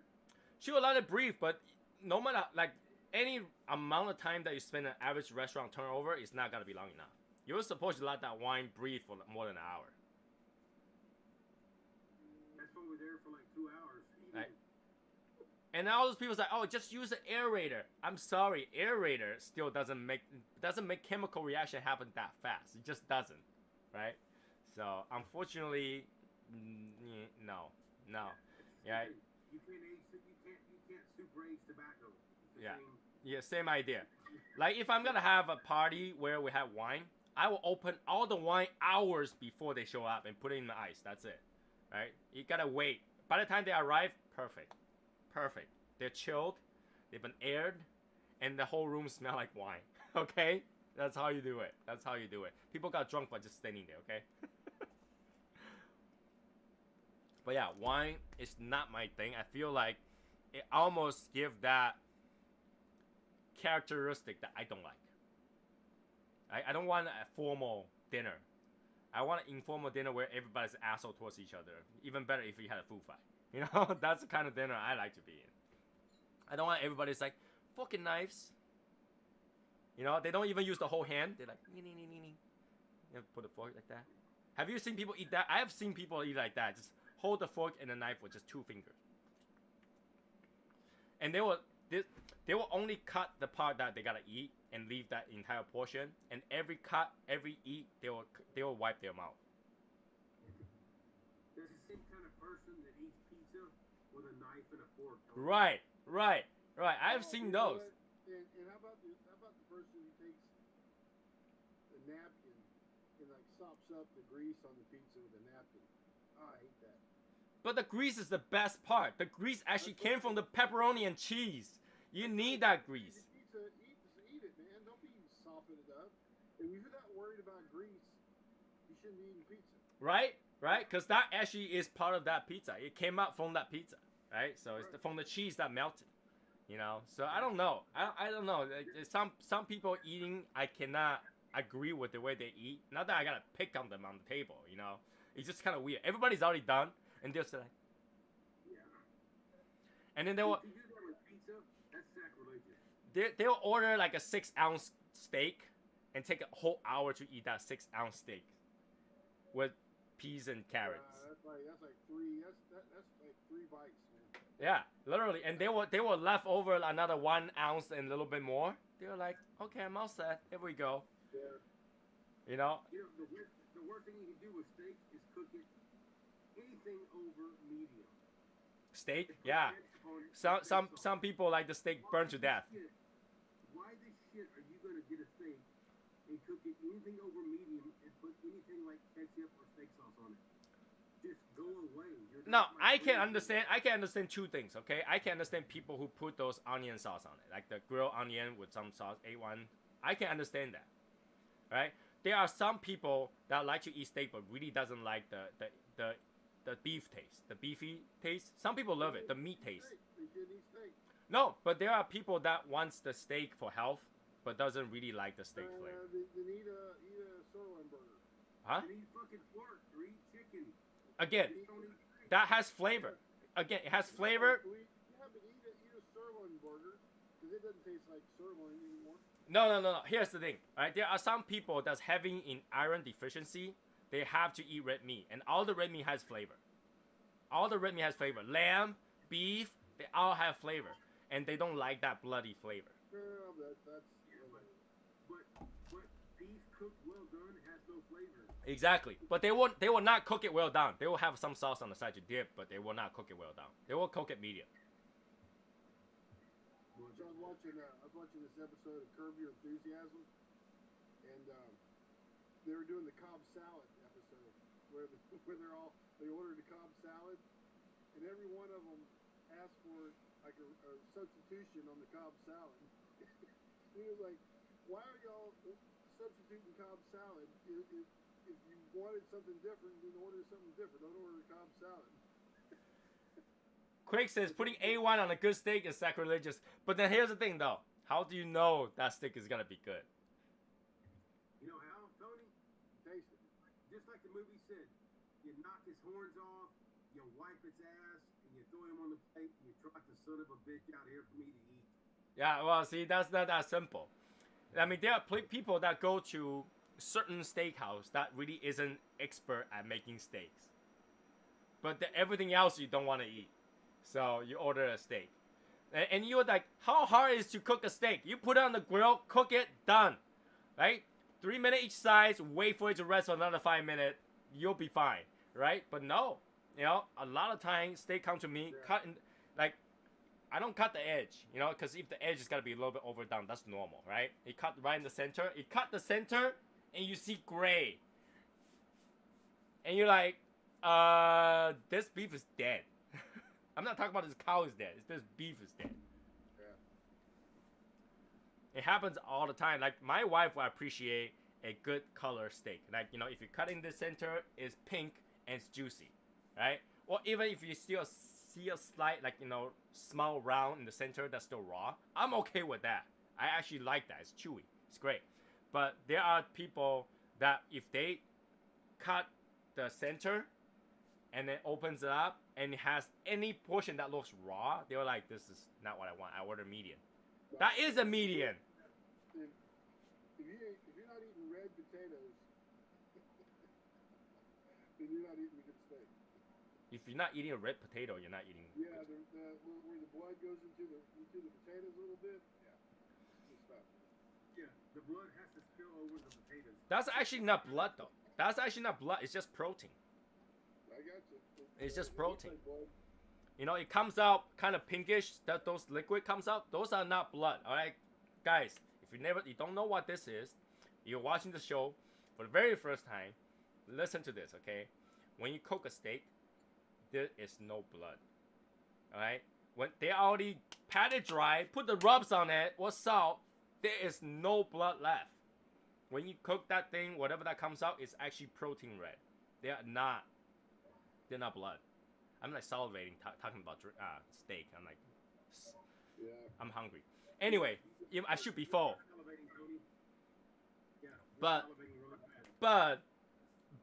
that is not blood. I mean, when they cook the steak, they don't put a really bloody red, still dripping steak onto the grill. It doesn't happen, right? It's already been sitting there. Especially any steak that's been dry aged, no such thing as blood. All right, they're not gonna dry age a bloody steak that's still dripping in blood. No, that doesn't happen. Looks like I'm just milking, but it's not. It's dripping blood. All right, they're not gonna do that. Once it's been dry aged, which most steakhouse does, there's no blood left. In fact, if there's blood left, it actually will rot the meat. The meat will actually start to stink if there's any blood left in there. There's no more blood. Whatever you're cooking that is actually the protein that's getting pushed out of the meat. And that's how the people know that steak is done. Once you see the water start coming out of the surface, that's kind of red and bubbly out, slightly gray, that's when inside is being cooked. Take it off, let it rest. Let that thing sleep for 5 minutes. And when you cut in the center, boom. Perfect steak every time. Perfect steak every time. I don't care. You're not, if you put it on the grill at all, on both sides for more than 2 minutes, that steak is no longer considered as raw. You're not gonna get a raw steak. So long as you let it rest, though. If you don't let it rest and you just cut into it, yeah, of course the center is so cold, right? You gotta let the temperature to kind of ease in with that liquid. Ease in. Cut it open, all right, and shut the fuck up and just eat it. And you will thank me later. Here, man, on SSL, buddy. Right? Right? You will thank me later. Don't let the look deceive you. If you tell a steakhouse to cook it, so all you see is a little bit of pink, less than a finger size, that thing is dead. That thing has no flavor. All the protein, all the juice got cooked out of it. You might as well order a hamburger from McDonald's, fully cooked. Okay? And that all you'll be eating is seasoning. In fact, you will not be able to tell the difference between Impossible Burger and that. Because I can taste a sear bite. But yeah, that's all you gotta taste, sear. Alright? So. But yeah, it's hard to find a good steakhouse because majority of the people that's cooking in that kitchen, they don't know how to tell whether or not steak is cooked. What I hate the most is that the kitchen is so unsure, they cut into my steak to see if it's cooked. When they cut into my steak before they bring it to me, I know this person doesn't know how to cook a good steak. That's like peeling off the little plastic on your new electronics. Right? If you had to cut in there, you already let the heat out. You already let the juice leak out and stuff like that. By the time you bring it to my table, it's not good anymore. You should let me cut it. If I cut it, still not good, then I might let it sit there for a few more minutes. But if you tell them to bring it back to the kitchen, you're gonna get a horrible steak. I can tell you that for sure. Because they put it in the microwave. What, you think they gotta put it back in the oven, on the grill, and then the grill a few more minutes? No, that's only gonna char the outside even more. You need that temperature to seep in. Putting it back on the grill isn't gonna help. Really, it doesn't. Once you cut it, it's too late. Somebody asked, are you ready for Christmas? No, I will get ready for Christmas once Thanksgiving finishes. It's not Christmas until Thanksgiving has come. Like, if I haven't eaten that turkey, it's not Christmas yet. I am not putting out any Christmas light whatsoever until my turkey dinner. Right? So, anybody who want to do early Christmas, no, please don't. You're ruining the point of having a holiday season by doing it too early.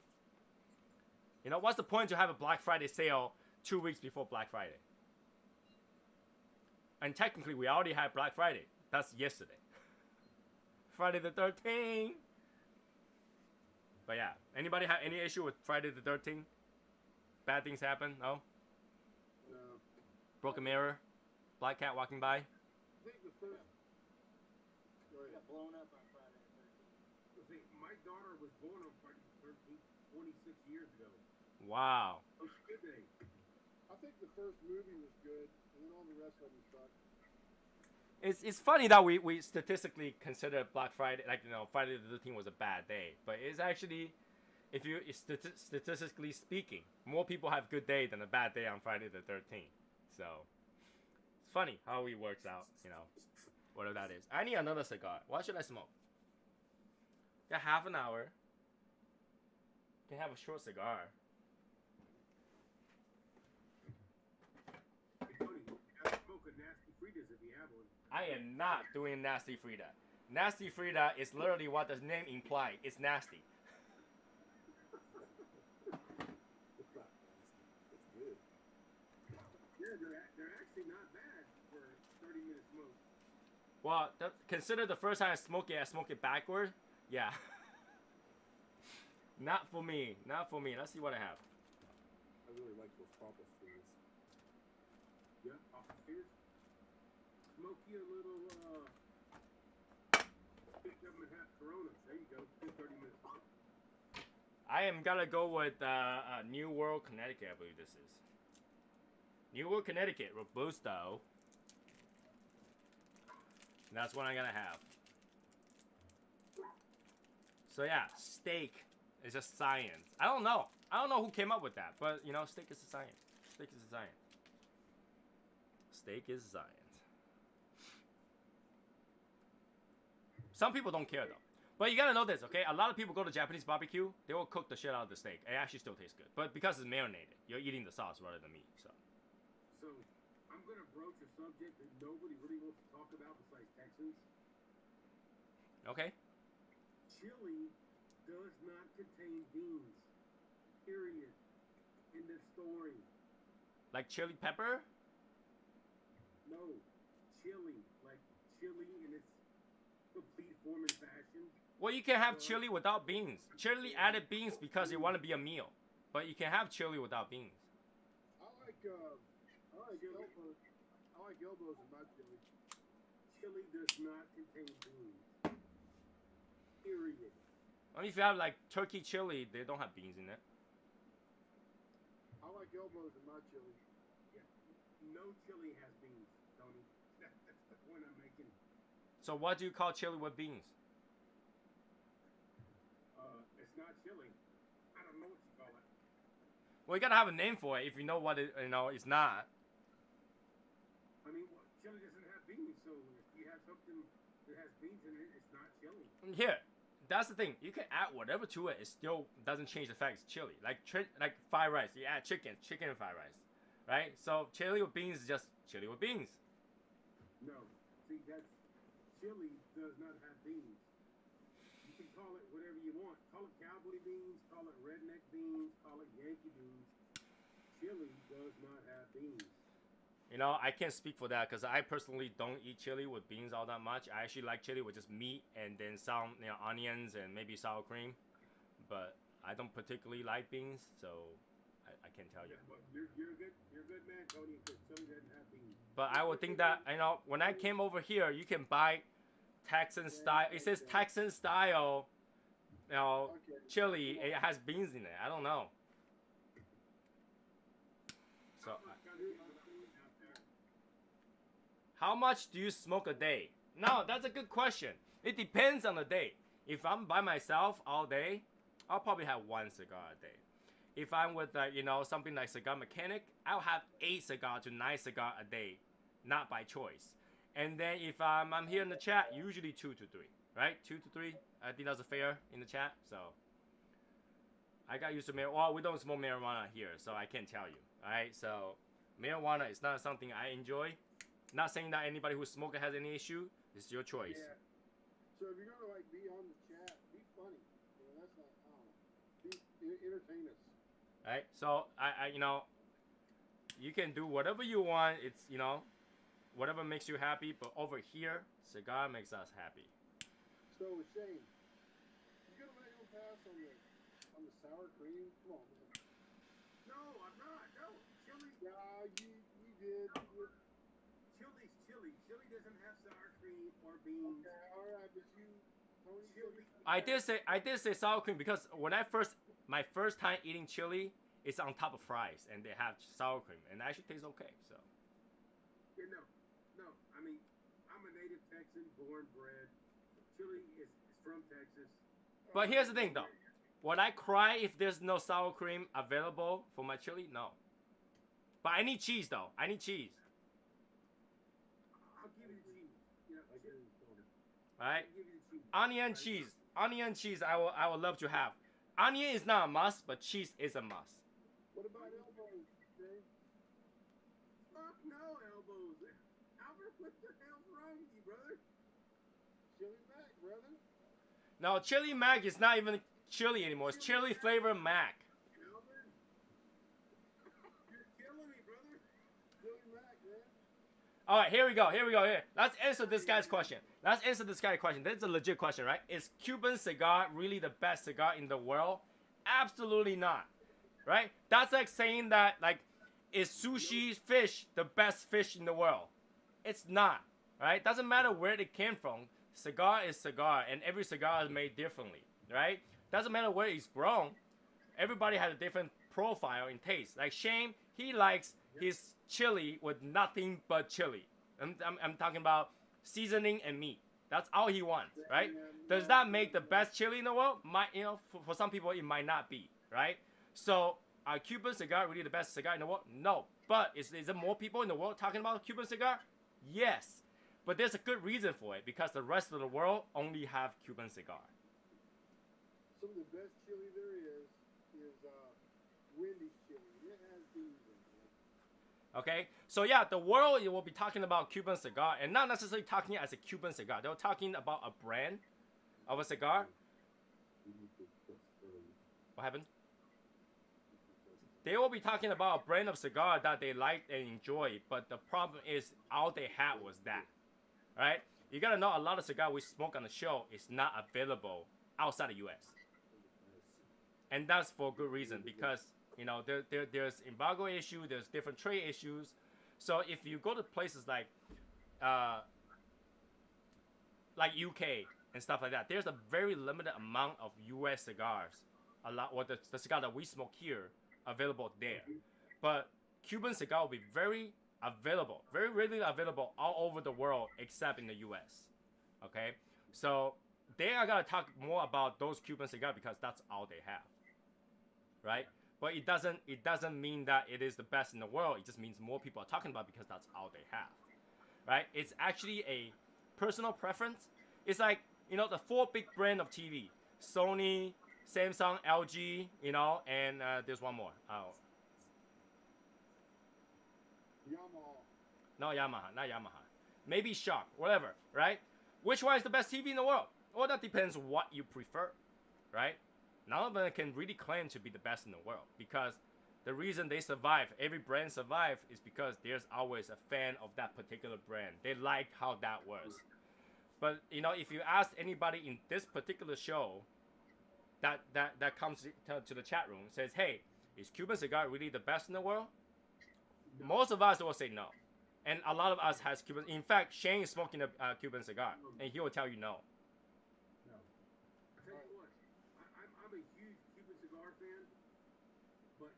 The only way Cubans are good is with any kind of age on them. There are so many better Nicaraguan, Honduran cigars. Cubans are just not that good without age on them. That's my opinion. That's my opinion on them.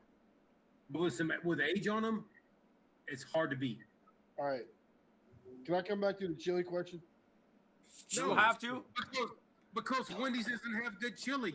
You don't deserve a response, Albert. Go away. Why then do they call them chili beans? Because they're retarded. You know what's really funny? Here, pause for a second. Nobody in the chat room actually told me that they can barely hear you. I just look at the volume level. You guys are very low. And then nobody in the chat room tell me that they can barely hear you guys. But anyways, if we come to the... let's go back to the Cuban cigar thing, because it's cigar related. All right? So... I'm lost. Do I need to speak louder? Just better? Yeah, well, I just adjust the volume so that can you hear me now? All right. Yeah, Cuban cigar is most available in the world. It's not the best in the world. No. What is this? A piece of information I need. I read when Columbus spoke with the Indians. He told that I want insecticide, and they give him tobacco. I don't even think they understand what insecticide was at the time. At that time, there was no insecticide. Now, if you think that cigars can repel insects, you are big mistaken. You are big mistaken. Number one problem that we had to deal with cigar is cigar beetles. It does not keep, like, if you try to smoke outside in the rainy day where the mosquitoes are all outside, your cigar is not gonna stop any of them going to you. Right? I think whoever that is they're looking on the internet for stuff, man. Because look, I saw a quote the other day. It said, "Don't believe everything you read on the internet." Hey, if it's on the internet, it must be true, right? And the quote was from Abraham Lincoln. Oh, wow. Yeah. I honestly can tell you that at the time, whatever Columbus tell Indian, they're not going to say shit. They will just give them a tobacco because they think it's a friendly gesture. Yeah. Yeah. But it probably wasn't pipe tobacco either. It's probably weed. That's probably what it was.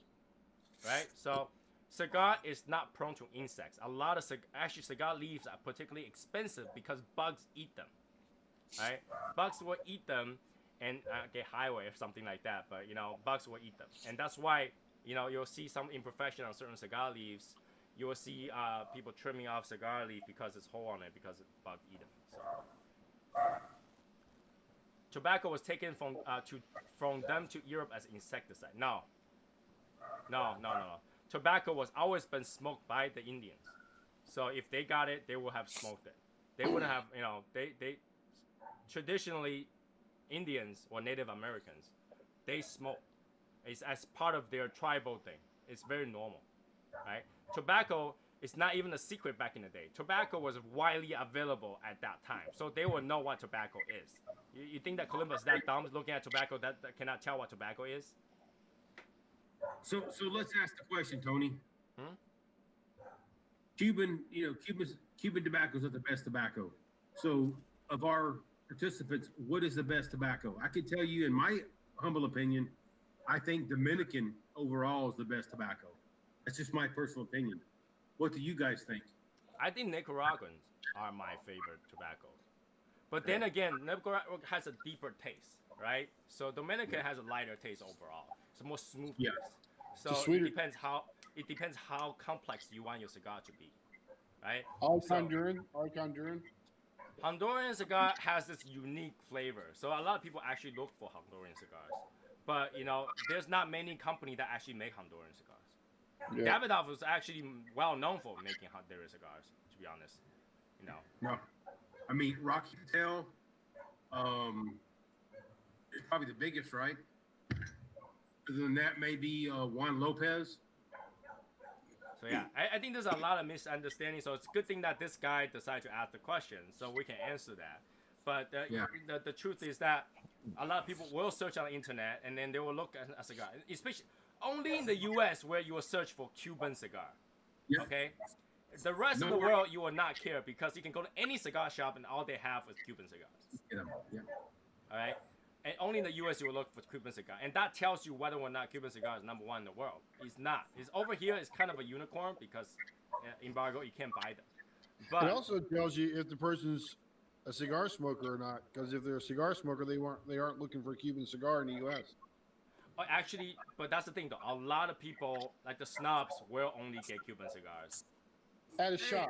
At a shop, Wayne. At a shop. That's what I'm talking about. I'm not talking about the other thing. Well, yeah. If somebody walk into the shop, do you guys carry Cuban cigar? Well, this guy is new. Yeah, they don't smoke cigars. Plain and simple. Right. If somebody go into a shop, do you guys carry Cuban cigar? The first thing they will do, probably laugh. They'll probably laugh, and they're like, "Nah, sorry, no, we don't. You can't buy that here." But that's a question that anybody who's spoken for more than 3 times will know not to look for Cuban cigar in the store because you can buy them. You can buy them. I visited Istanbul several years ago. I tried the shisha. It was more like a old Dutch train. Shisha. Anybody try shisha here? Isn't that similar to like a... Is that like a geisha? No. Shisha is similar to like hookah. Dude, a geisha's a chick, Albert. Hey man, I'm just. I Shisha don't is know, similar. man. Is similar to a hookah. I'm honestly trying to figure out what the angle is here, but that's all right. You know, it is cool. It's fun. I'm all for any sort of smoking so long you're not smoking a cigarette, right? Now obviously we're not gonna talk about drugs here. We're talking about something that's relaxing. That doesn't bother anybody. It doesn't make you high or it doesn't do anything, right? It's just simple relaxation, right?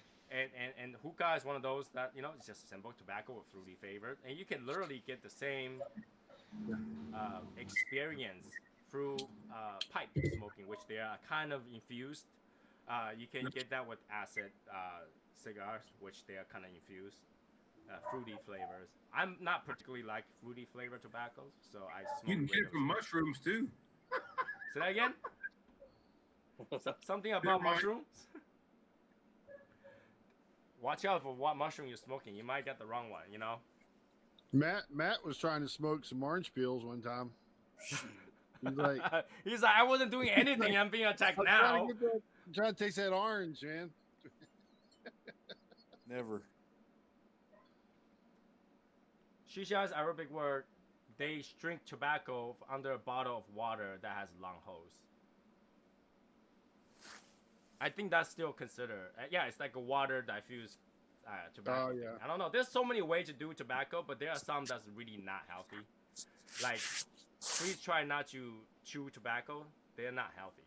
That, you know, or it's one of the like shoved in your lip thing. Yeah, it's nasty. Yeah, that really don't try to do that. Don't try to do that. All right. So, in smoking cigar, you're actually really just smoking for the flavor. You know, almost like standing right next to a barbecue grill with the wood chips. Like when you're smoking the meat, you can actually smell it. It's kind of nice. Smoking cigar is kind of the similar relaxation kind of thing. It's not really the same. You don't inhale it. It doesn't go to your lung. Well, you try not to get your lung, right? You obviously you're breathing near cigar. You'll have some in your lung, but you know it's a lot healthier than some of those alternatives in terms of relaxation. You know, pipe, social. same thing, right? Pipe is the same thing, just a little bit different format, but same thing. Yeah, pipe smoking is similar. I personally don't prefer pipe smoking because I feel like all the flavor came from pipe. You get the flavor, yes, and the room smells great, but the flavor that you got from the smoke, it's kind of watered down to me every time. It's not always not as strong as like a cigar smoke. And it's too much work. It's too much work. I mean, I love a pipe, but it's too much work. You got to work to smoke a pipe. You don't have to work to smoke a cigar. Yeah, that's the thing though. I never seen Popeye relight his pipe, so I think that's a miss. Popeye never relight his pipe. I think that's where like I think that originally I think pipe is not that much work until you actually try to pack a tobacco into the pipe. You're like, oh shit.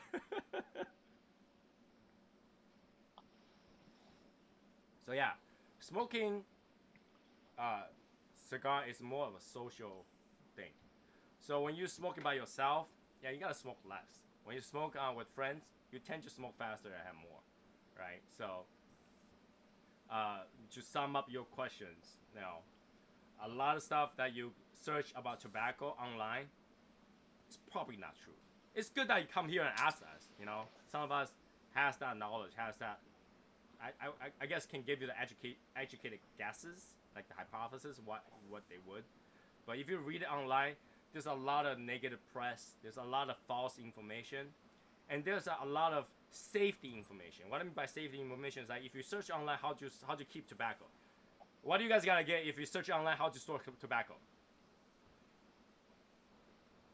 You gotta put it in a place that has 70 degrees temperature and 70% relative humidity.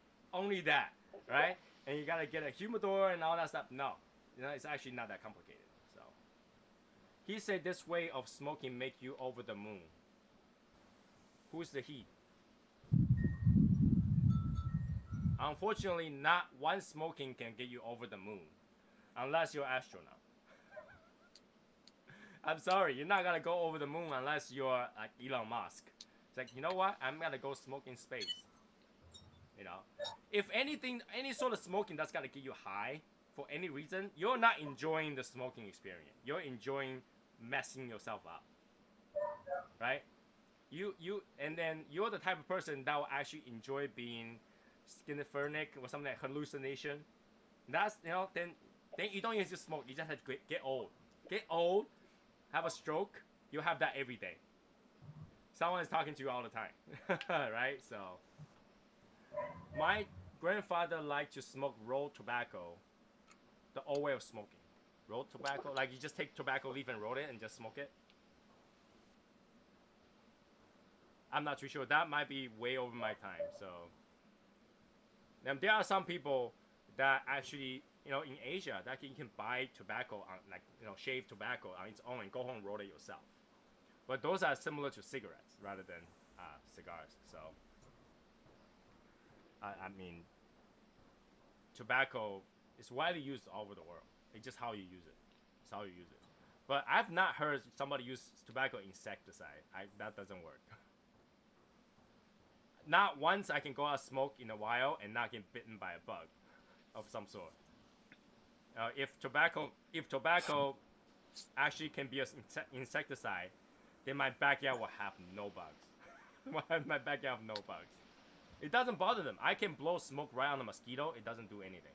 I can blow smoke right on a fly. I actually got more fly. I don't know. So.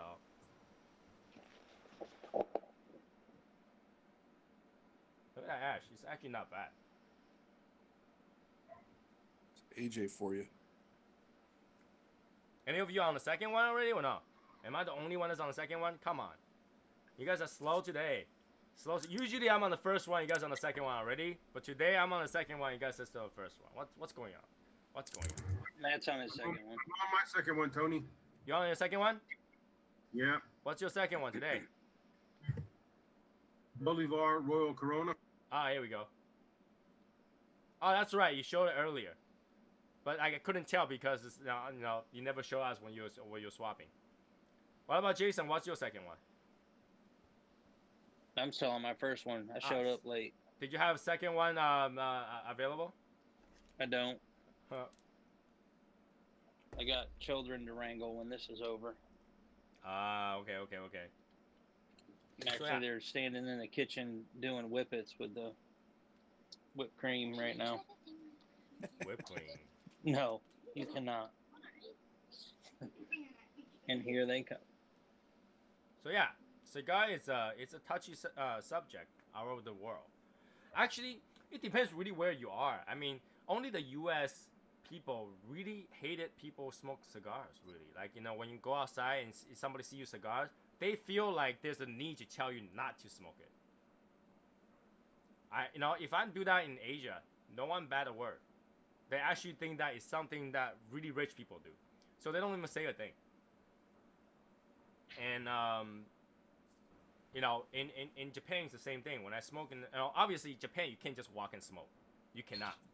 Right? You had to be going to either a smoke room or a cigar shop. Because majority of people isn't gonna spend that kind of money to buy a cigar. The price of a cigar can buy a meal, right? Because they only sell Cuban, so each cigars are like maybe $20. $20 in Japan, you can buy a few lunches. Nice set of fried rice with some gyoza on the side. You can buy a few of those. So they actually are frugal enough to not to do that. So when you are someone that can splurge and do smoking, you will be in Ginza and smoking the cigar shop. So you don't smoke outside walking around, so nobody can tell. Why not create your own cigar company? You'll actually profit. But what will the name of the cigar be chosen? Well, we do have our own cigars, but we don't have a cigar company. We do. About cigar... Huh? We have our own cigar company. No, we have our own cigar retailer. Well, yeah. What he meant was cigar, cigar. Here, to create your own cigar company is actually not that simple. You need to have an entire farm that grows tobacco. Okay, or a contract to have somebody to produce tobacco for you and roll. They're actually not that simple. If you go to one of those tobacco, tours and stuff, you will see how big the operation is. You're looking at the same size operation as somebody that that makes your like a rice farm or like a corn farm, they're actually an entire farm that you grow those. Those leaves are huge. If you never see tobacco leaves, they're like this big. They're huge, and you need a lot of them, right? So you cannot just say, hey, I'm gonna create a tobacco company that only rolls 200 cigars a year. You know, you're not gonna do that. So you'll be surprised how much money actually takes to do a tobacco company. All right, and usually tobacco company are passed down generation after generation because how big an operation it is. It's not something like, here, me, Tony, I'm just gonna go out there and say tomorrow I'm gonna buy this land and grow tobacco. It's actually not that easy. You also need the proper licensing and import export stuff. It's problematic, and you say you actually profit. It'll take you tens of years to even profit. Now you gotta say why. Well, cigar needs to be aged. The leaf, when they first come out, is not ready to be smoked. Okay? You grow the leaves comes out, big green leaves. Does this look green to you? It doesn't, right? So it actually takes it, they take this, and they will have to go through a fermentation process that will wait and age these cigars. They roll the cigars after, and then they have to age some more, right? And this is why, you know, when Dean says, no, Cuban cigar is only good if you age it, because they no longer age long enough.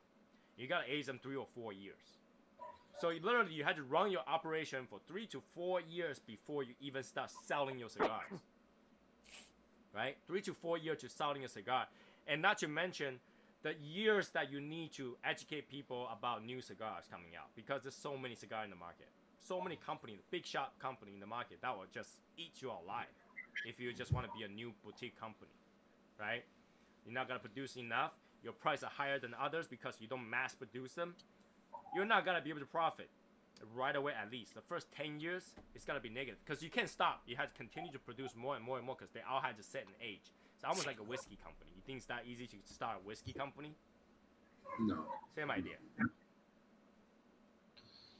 Your first few years is all going to be bad.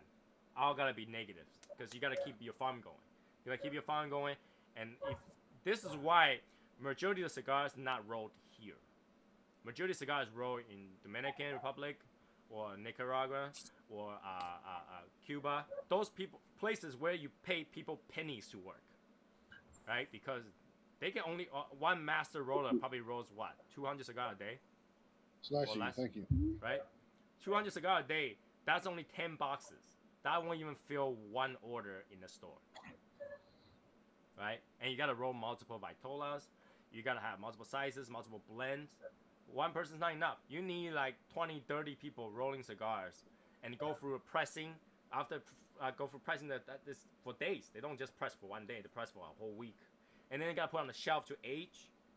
Then you have to box them. And then you ship them out. Not that easy.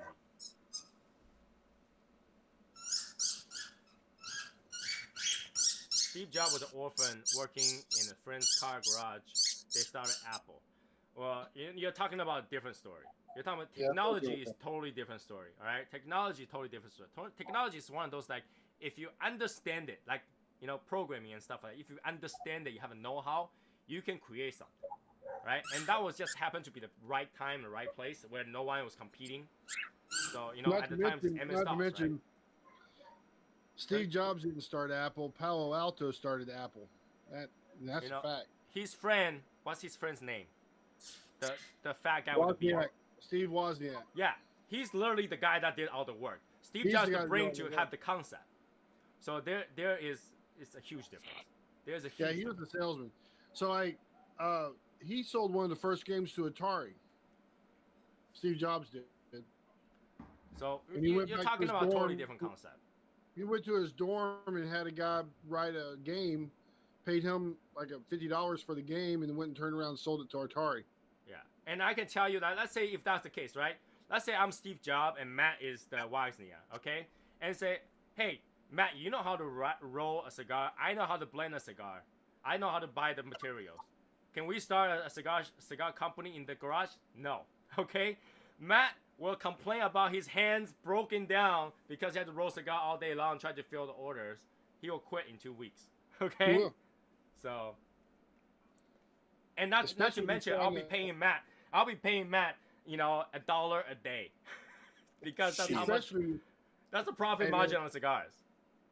Especially if Matt's trying to make it taste like orange, like a little hint of orange, man. He gets so pissed off. He dip his, you know, instead of using like cigar glue, he's dipping orange juice and try to roll that. Let's be honest here. You know, Albert said he did not get the No, flavor. I don't. Team So Asian hey, orange. Albert, you're part of the Asian cigar team, okay? Asian orange team. So shut up. No, you don't get to talk about that. I'm on this team. Hey Travis, I see the garage door's closed, but he has short sleeve on. Yeah. It's like 72 in here, so I'm good. Hey So, man, yeah. you got your reverb turned up, man. Reverb. Oing, oing. So yeah, I mean, that's not the same concept. It's actually very hard to start a cigar business of any sort. You can be a retailer and still a hot shop. You know, you have to work all day, every day. We have a member here that actually started Little Guy Cigar Shop, and he's trying his best. And there's so many problems, logistic problem, payment problem, all that problem that you have to deal with is actually not that easy. It'll actually easier for you to start a McDonald's franchise than starting a cigar shop. Like, I'm being brutally honest, right? I can go buy, I can go rent a place and start a McDonald's franchise. It'll profit day one. That's how it is, right? Immediately you'll have money coming in. But cigar factories, no, not gonna happen. You're not gonna profit for years and years.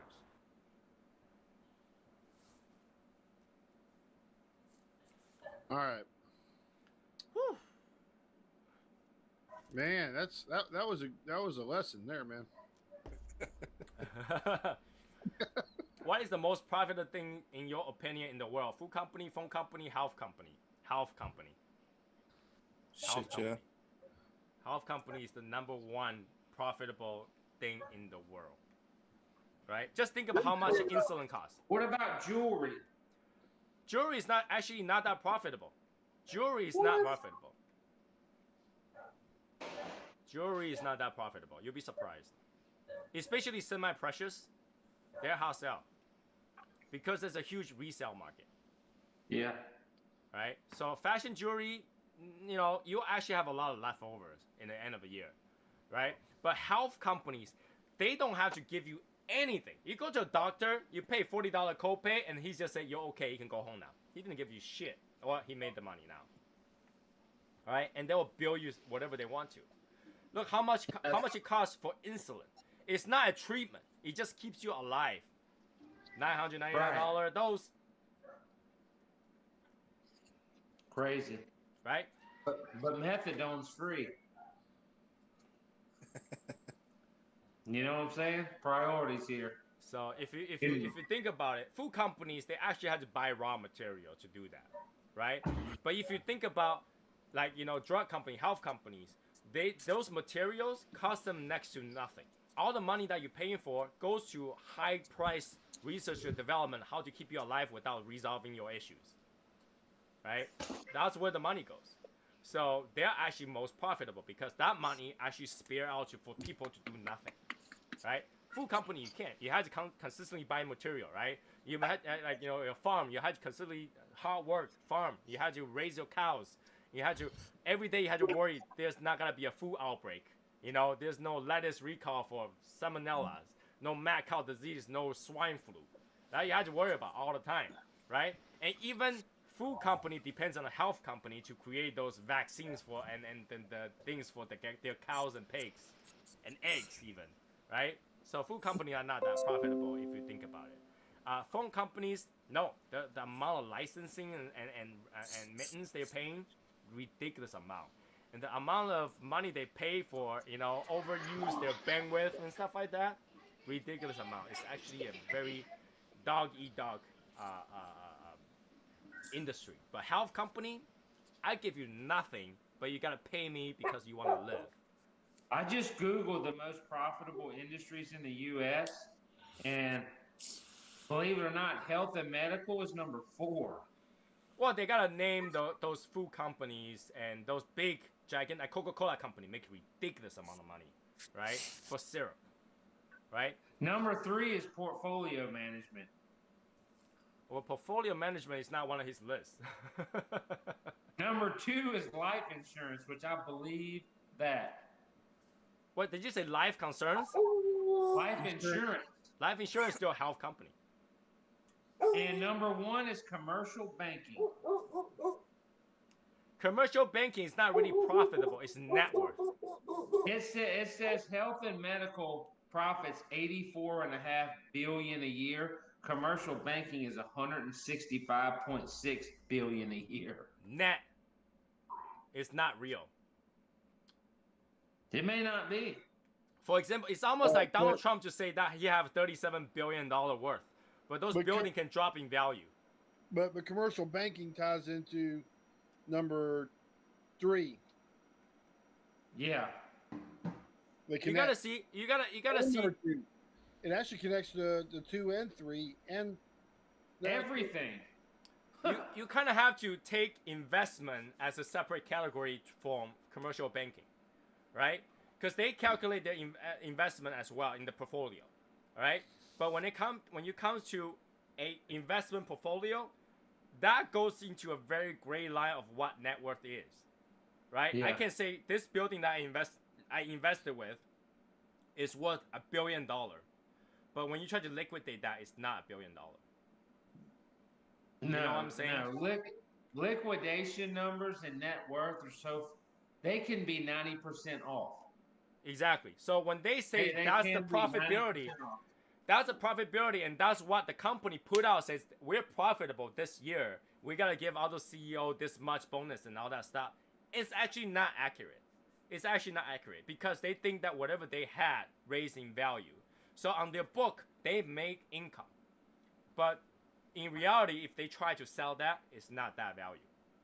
It's not. Oh that yeah, value. you get somebody with a net worth of $1 million, and you completely liquidate them. It'd be a miracle if you got 200,000 out of that million. It would be a miracle. Yeah, liquidation never gets what they want. All right, Yeah.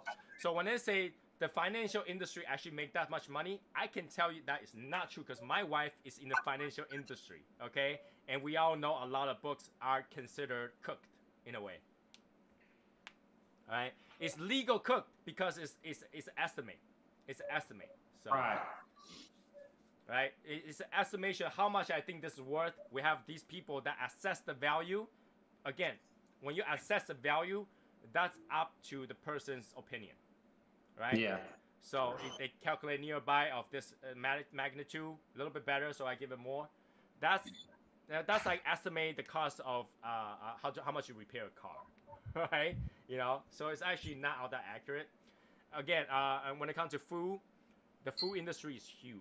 So they gotta have a massive amount of income. But it's, again, once you take out away all the thing, the value, is it easy, was the most profitable based on how much work they had to deal with?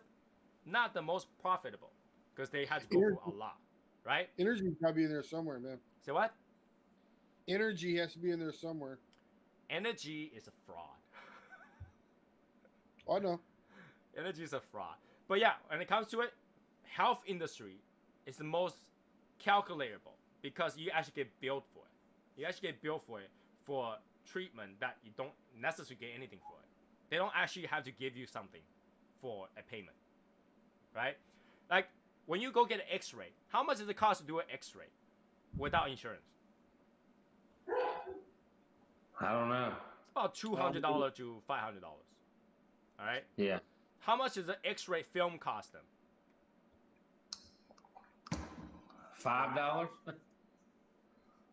Now it's digital. You just go to the screen. Yeah, that's true. They charge you $500 to take a picture.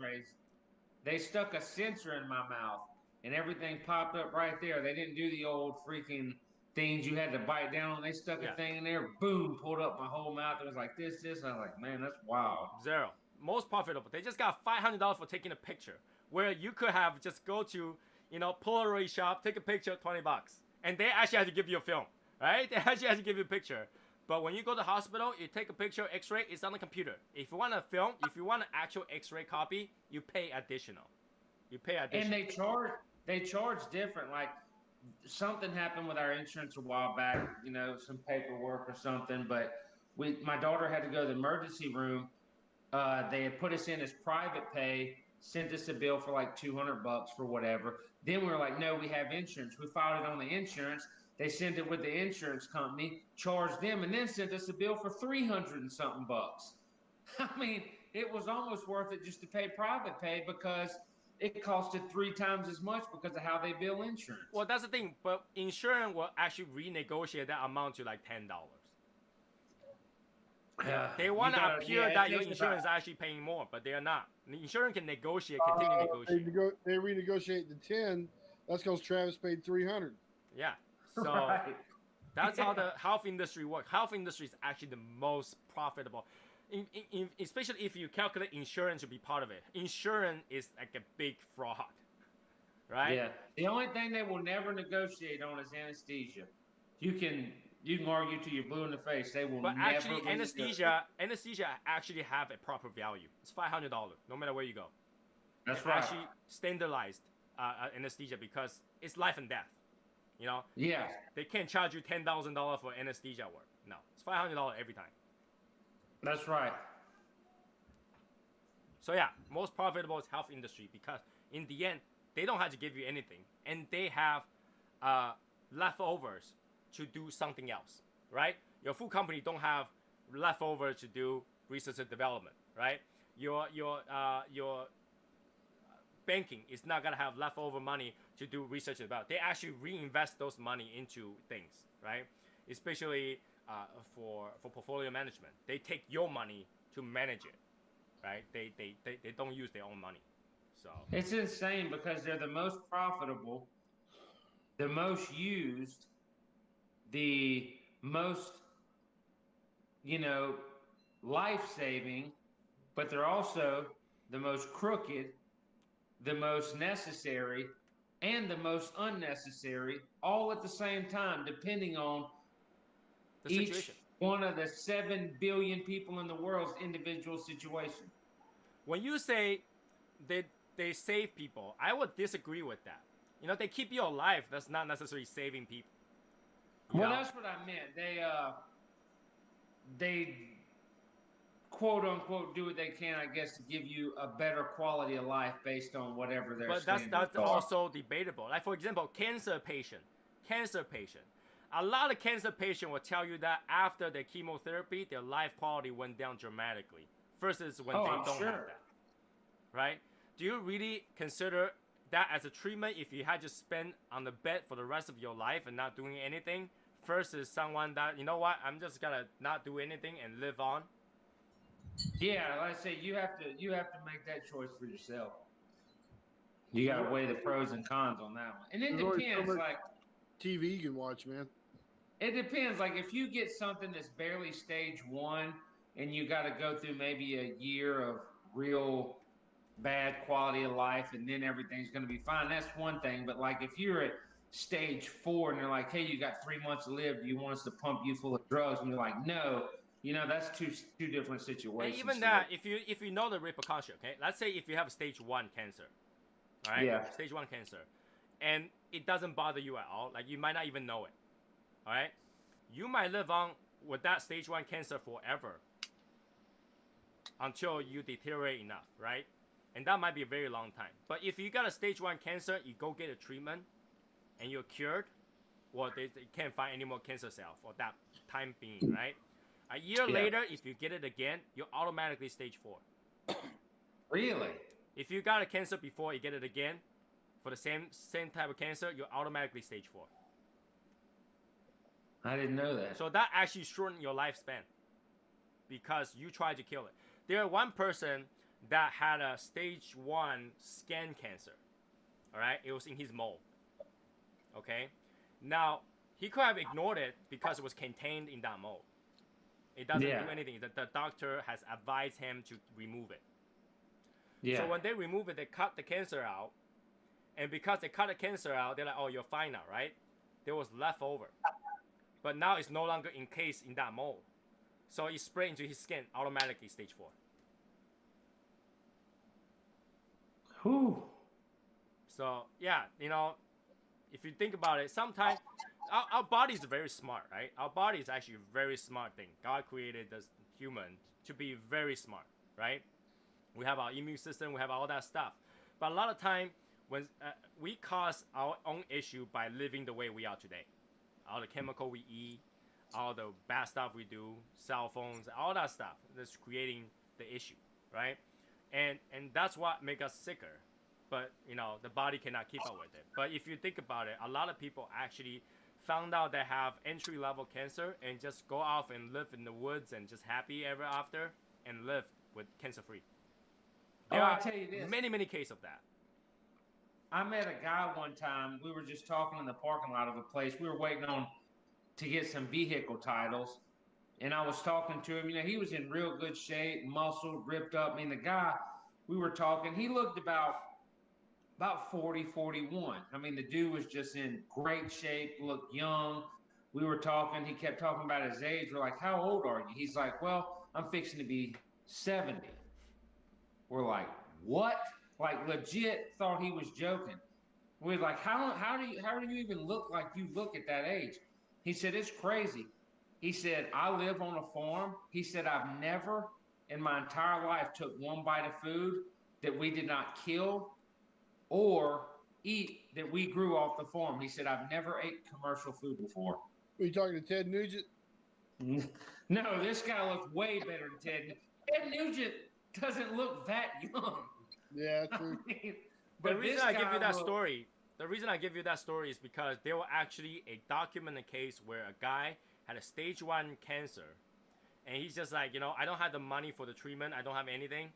So what I'm gonna do is take whatever I have left, go to a small town where he grew up and see his old friends. Just see them off. Just see them off. Stay there, see them off until he dies, right?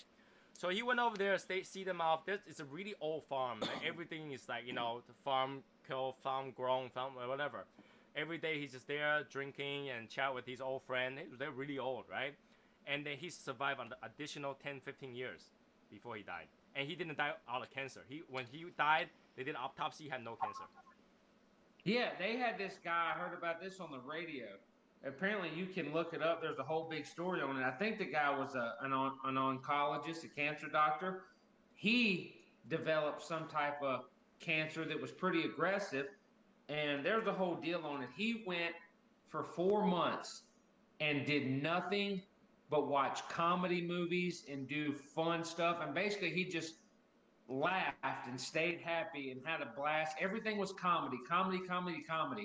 And he got over that cancer, and they tested it because what had happened is his brain released so many endorphins and serotonins that it was like medicine, and it literally healed his body. That's a real story. Yeah, those things are documented, actually widely documented. Yeah. But then the doctor wouldn't want to tell you that. They're not gonna take the chance. Just go be happy, you'll be fine. No, they're not gonna take that chance. So we're about to go to after show, and I don't want to take too long, but I want to answer his questions, right? His question is, it's a strange thing that they discovered COVID-19 vaccine, and for years of cancer, no treatment was discovered for except chemotherapy. And the truth of the matter is that the fear of virus, if cancer were virus, they would do the same thing. That is not true. Okay, let me tell you that you gotta first understand the concept of what cancer is. Cancer is a rogue cell. It's your own cell. Your body is unable to tell if a cell is bad in your own body. All right, a cancer cell is a cell that actually no longer know to stop producing itself. So it reproduces itself really quickly. So it actually destroys your body by reproducing nonstop. All right, nonstop. So there's no medicine to tell your body to kill yourself, right? You're not gonna find medicine that can say, I'm gonna target these cells that is no different than any of your cells. Like, the only way to tell cancer is cancerous is by x-rays. This lump doesn't look normal. But your body identified that as part of you, right? It doesn't know that's bad. That's why there's no way of identifying that to make a vaccine. You cannot take your own cell, inject it back yourself to call that a vaccine, right? Vaccine is the dead virus, right? So COVID-19 is actually a virus. You can actually inject a dead virus in your body, allow it to attack it, create antibody to learn how to attack a virus. But you cannot create anything to learn to kill yourself, because what you're attacking is your own cell. And if you do take your own cell and inject it back as a bad cell, your body, the T cell is just going to kill you. That's why there's no treatment for it other than chemotherapy, because what chemotherapy is kill cells. It kills good and bad cells. It kills enough of it so that you heal. So this is two completely different concepts. The science behind it doesn't allow that to have a treatment, right? Because you're talking about part of you. Cancer cell is a rogue cell that doesn't know to stop. It's actually not necessarily bad, right? It's just bad for you because it doesn't stop. All right, so that you get that concept in there, you understand why there's no treatment, particularly for cancer. And this is why some people don't have to do anything and the cancer gets fixed, because that rogue cell was being used up and died. It no longer produced. It blew up. Literally, that's what cancer cell does. They grow into a lump and blow up. All right, and then because if your body don't stop producing, it's bad. It gets bad. So your body have to create cell, and the cell has to die, right? If the cell doesn't die, it continues to grow, that's when you die, right? That's the problem. It's not, cancer doesn't reduce anything. Cancer creates stuff that you don't want. So we got to get that point there so that you actually know what cancer is. Cancer is not a virus. It doesn't have a treatment, because only treatment will be killing yourself. Okay, so yeah, we're gonna go to after show. Thank everybody for participating. Thank you for this guy asking a lot of productive questions and not troll. We welcome you to come again in the future. Yep. So if you want to Good drop stuff, by, man. we'd love to answer your questions. Any questions that I can answer, I'd love to do that for you. And yeah, everybody in the chat side, enjoy your night. If you're jumping onto the after show,